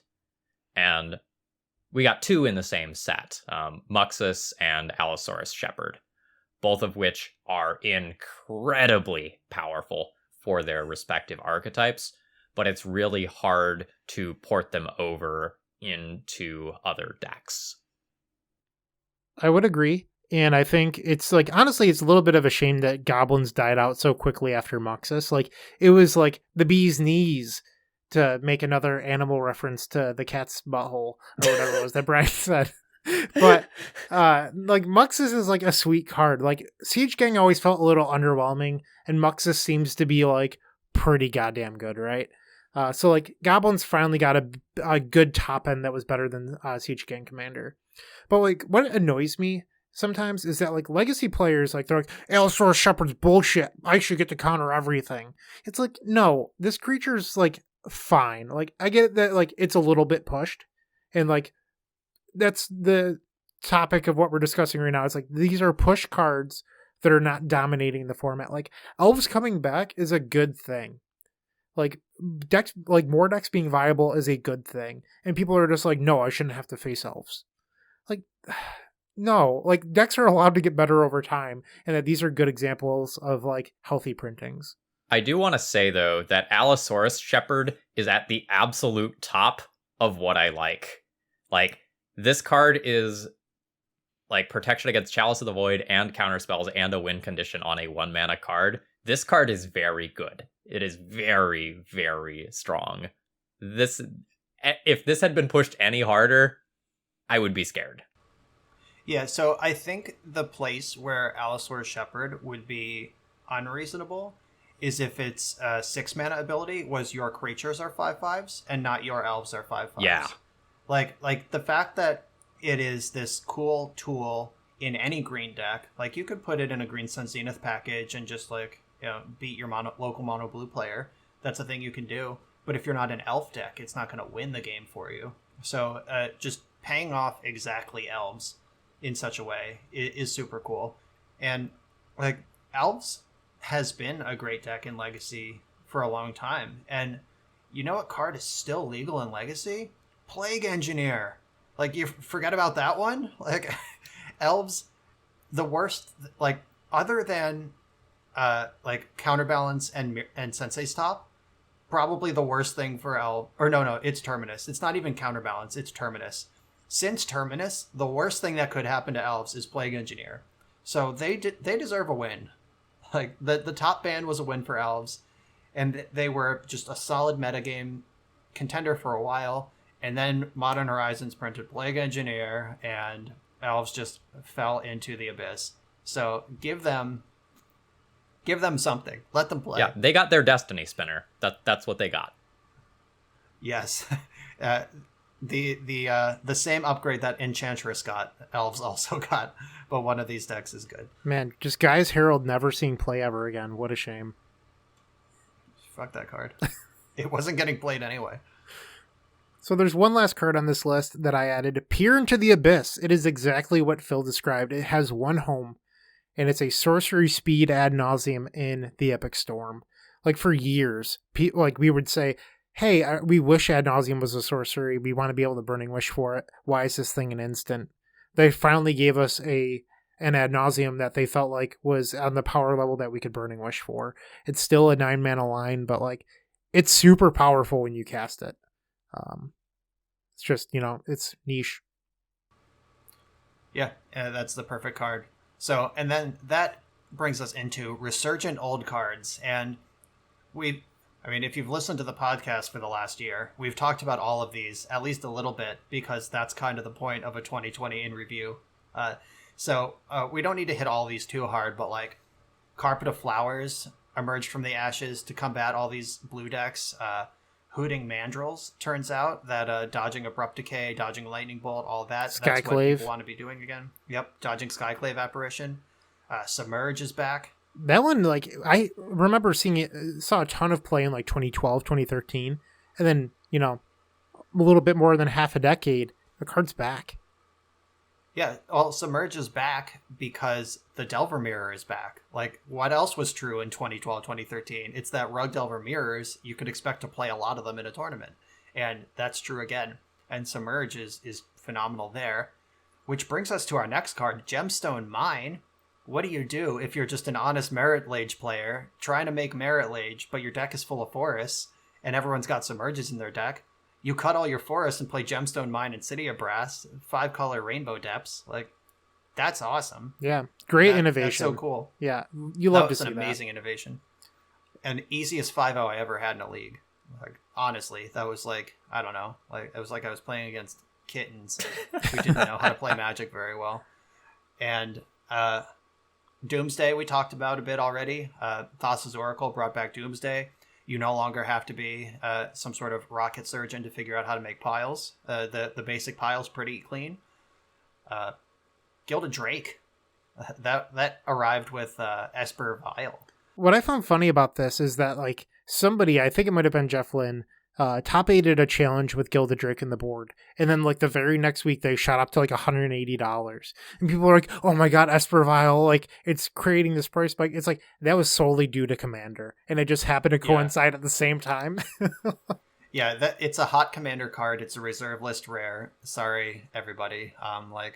I think I own 2 of them that I've just had since like the ancient times where it was your tech against show and tell in like 2012 or whatever. Oh yeah. And like I think Espervile plays 3. Like I remember that in a list, so I'm just never playing Espervile because I'm not spending $200 on a Gilded Drake. But yeah, like Gilded Drake is back. Also, a card that obviously didn't make the list but makes Gilded Drake better is the new Baron, Barrin. Talarian Archmage. Yeah, that sounds about right.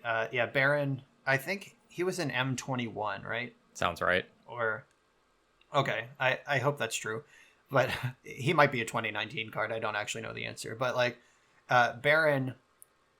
It's a 3-mana human wizard. It's a mana war, so it comes into play, bounces a creature. Or a Planeswalker, right? Or Planeswalker? Okay, maybe. We should look at this card. Yeah. It bounces something, and at the end of the turn, if a permanent was returned to your hand from the battlefield, you draw a card. So you Violent Gilded Drake, steal their best thing, bounce your Gilded Drake. Now you have their best thing, your Gilded Drake, and you draw a card. All right, I have a real-time update. Barian Tolarian Archmage, 2/2. Legendary human wizard for 1 blue. When this card enters the battlefield, return up to 1 other target creature or planeswalker to its owner's hand. At the beginning of your end step, if a permanent was returned to your hand from the battlefield this turn, draw a card. All right, I was pretty close on that. Just missed the planeswalker. But yeah, the combo with Gilded Drake is like seriously good. And then if you also have Caracas to bounce your Baron, and you just get to steal all their creatures and draw cards forever, that is hot. So next up, we saw Stifle coming back, and this is an old legacy pattern, right? It's almost like a wise proverb at this point, like stifle is best when stifle is worst. And then you have people coming around really trying to shove Stifle into decks where it has never been played before, and we start seeing things like Pokepile, where we have sort of a mid-range or control deck taking on the Stifle role, in addition to just decks like Delver doing it. There's also the 5-color Depths deck running Stifle as well. Right. So those are 3 completely different uses for Stifle. Like in Delver, it's to screw your mana. In Depths, it's to stop your Wasteland primarily. It's also incidental Storm Hate, I guess. And then in Pokepile, I think this is the most interesting innovation. You can attack their mana because you have Stifle and Wasteland and Daze, but if you get into that mid game where Stifle usually falls off, you can Stifle your Sacrifice My Uro trigger, like when you cast it on the front end, and you just get a 4-mana Uro up front without having to spend 7 mana and get 5 cards into your graveyard. So like that's the coolest thing. Like that's why this mid-range deck gets to get away with Stifle, because they have a real payoff. It's the 2020 Stifle Knot combo. Yeah, it's the real Stifle Knot. It's funny that Uro, like a 6/6 with Growth Spiral attached, is better than a 12/12. So the next card is Standstill, primarily for the reasons that Brian discussed with Shark Typhoon. Shark Typhoon brought back the old 2007 Landstill archetype, and Standstill is just like one of those classic card advantages in Legacy, and I was thrilled to see it come back. Yeah, it was a lot of fun re-exploring those play patterns, because like a lot of the time, like in today's Legacy, you don't get to cast turn 2 Standstill. Like someone's got a Delver under you, someone's got a Dreadhorde Arcanist, someone's got a Mother of Ruins or Thalia, like an Aether Vial, like whatever. But working to those like mid-game situations where you're like end step, disenchant your Aether Vial, untap Supreme Verdict, and Standstill go. Like on turn 7 or whatever, and you're like, now we got the hooks in. Like that feels so good. It's a different Standstill than you might remember if you were playing in 2007, but you might not remember this, or you might try to block it out from your brain, but the Companion Era. Mishra's Bauble. That was a card that you either owned or you wish you owned. And either way, you were probably broke. Mishra's Bauble hit like 85 tickets at one point on Magic Online. And you were rich if you had them, and if you didn't, you wish that you did, like I just said. But like it pretty much like defined if you were having a good successful period during that time. Like you either owned them and did well, or you didn't. Like some people tried to run Urza's Bauble, but it wasn't quite as good. Like that was a card that defined a part of 2020, right? Oh, unquestionably. Yeah, for sure. And then they reprinted it and also banned the card that used it best, and now it's just a normal card. I hope that something breaks it again, selfishly, because I bought something like 28 foil copies in real life, and plus like a stack of non-foil ones. So I have a deep spec on Mishra's Bauble and hope it creeps back up. Because that was like $30-$40 in real life too, more than once. Like there was multiple periods, like the original Death Shadow period, and then like the Lurrus period again. Like that card was just hurting for a reprint and very expensive in real life too. I looked at it for Storm because it enables Mox Opal, but just like the slow trip aspect is just like slightly too, Yeah, that's not acceptable in a deck like Storm, for sure. I bought my baubles for $0.25, and I buy listed them at $25 at one point. Nice. And that wasn't this year. That was like a year or two ago. Like I think during Death Shadow. Yeah, I remember when Modern Masters 2017 was getting spoiled. So this has been like a thing for at least 3 years now. That's the one that had fetch lands in it, I believe. There was still uncommon slots open on the spoiler to make room that Mishra's Bauble could still be in the set. And I challenged EDB, Eric Brown, judge, and he was working at a Magic store at the time, where I was like, would you like to play a game? Like Saw style. I think I even sent like the Saw Jigsaw GIF in the thing. It was like, I will pay like half the price that, like, I think Mishra's Bauble was like $30 at the time. It was like, I'll pay like 15 or 20 for Mishra's Baubles right now. If it's reprinted in the set, you win big. If it's not, I win big. Like, what do you think? And he was just like, yeah, sure, 80 for the set. So like I got in, and it ended up not being in the set, so I did well. But it's been reprinted since. I don't know. But I've had my set, and that's how I got it. Other cards that came back, and I'll talk about them together, are Replenish and Moat.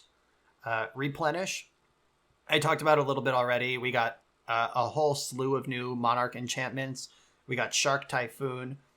There's like a reason to play Replenish as like a 1 or 2 of late game banger in a blue-white control deck now. And with Mystic Sanctuary that can rebuy it, you can just keep refiring it, eventually get through counter magic. And if that thing resolves, the game should pretty much end.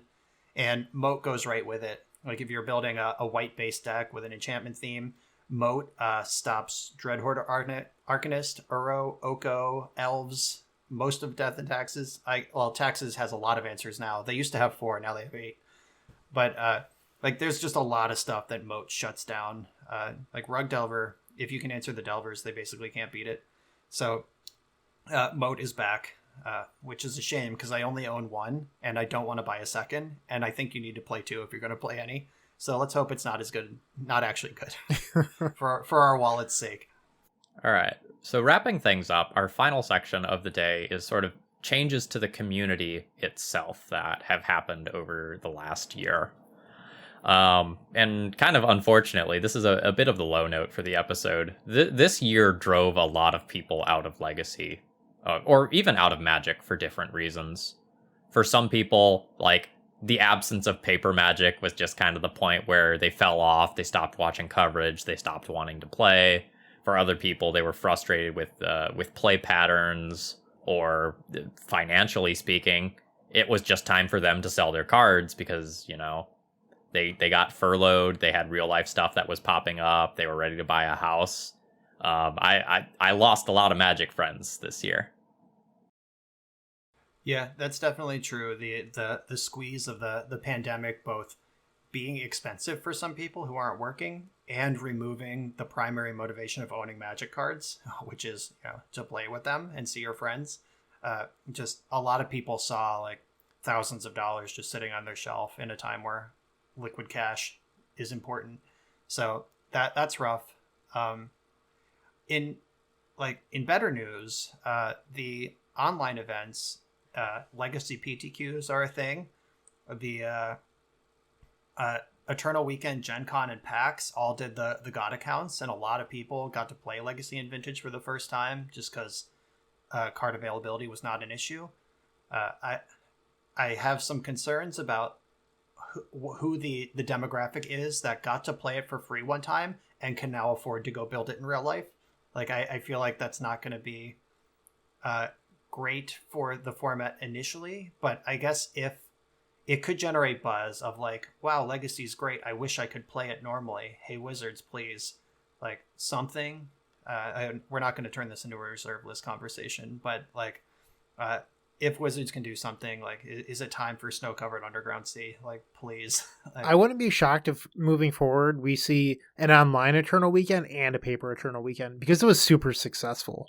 Like, we might have like online Eternal Weekend, you know, like October 28th through 31st, but paper Eternal Weekend for the US might be October 14th or something like that. Like, yeah, I hope that they use the God account model for more things in general, like have like an annual like modern championship or whatever, like not just even Legacy, like for everything, like as a way to showcase their formats. Like, Magic's a great game, there's a lot of great formats, but you know, like the 17-year-old kid who's like maybe has like a part-time job for minimum wage is not even going to buy Scalding Tarn, forget about Volcanic Island.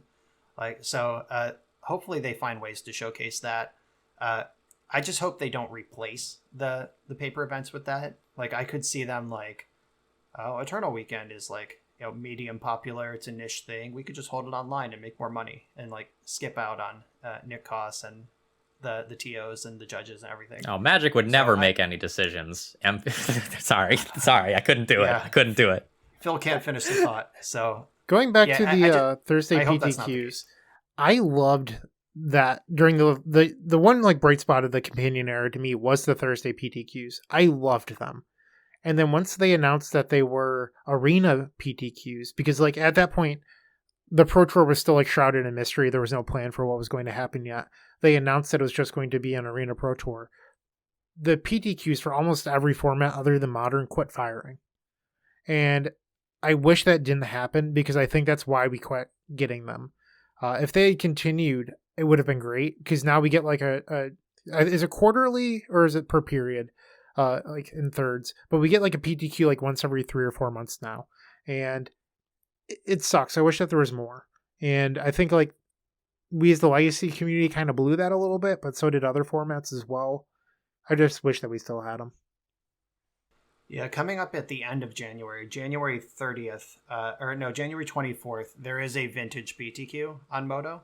So there is one coming up pretty soon.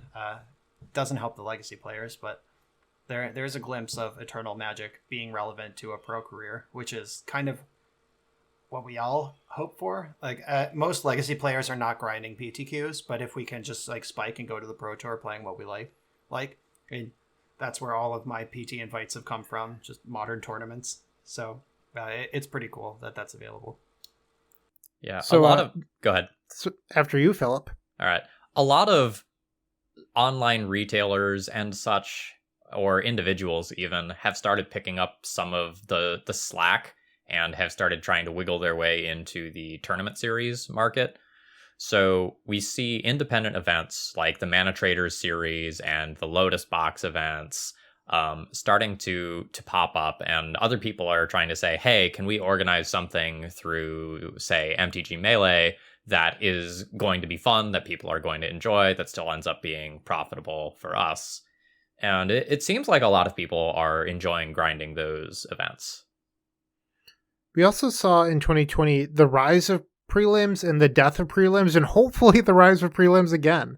To start the year, prelims were very popular. We were hitting like 20 to 30 people on a Thursday night. There's another Legacy one. I think it might have been like Monday at like 2 in the afternoon that I could never play and due to work. But the Thursday ones, like, they were, filling up. And after a while, like, people just quit playing in them for whatever reason. Like, getting 16 people was very difficult. And they sort of just like soaked up. It got to the point where like people even quit trying to register. And then they announced a new change, and it seems like people like them more. You get way more QPs, but the prizes are worse. You only need 12 people. Maybe this makes them come back. Yeah, I'm hopeful. And we're also starting to see some experimentation. The octagon events are are now starting to pop up, where you go head to head against 7 other players and see who comes out on top. Yep, like the classic GP side event win a box. Like 8 players play for $100. Like it's cool that they add like coverage and some hype around it. Tried and true model.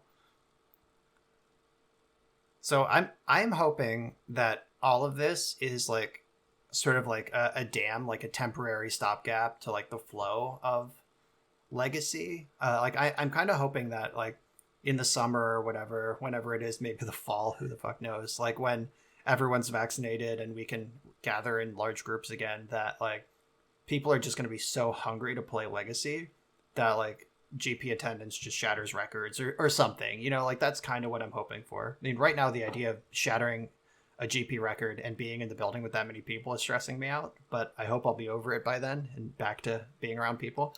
But like I just like all of those people who sold out, their cards went somewhere, right?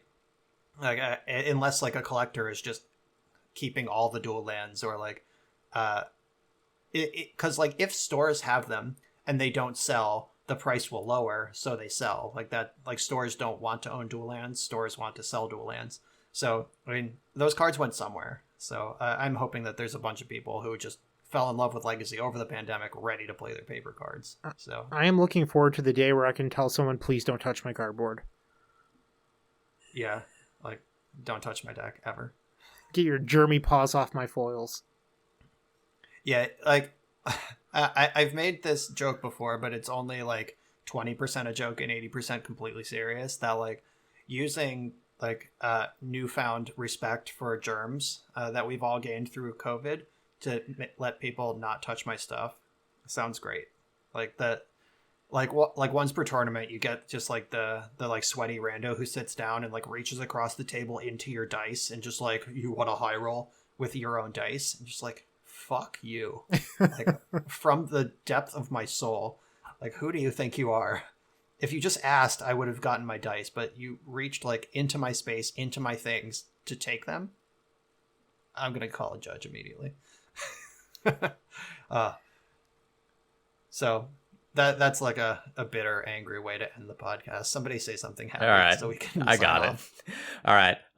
We've all been working really hard to improve our content. I hope you all are enjoying it, whether it's the podcast itself or some of our YouTube or Twitch-based content.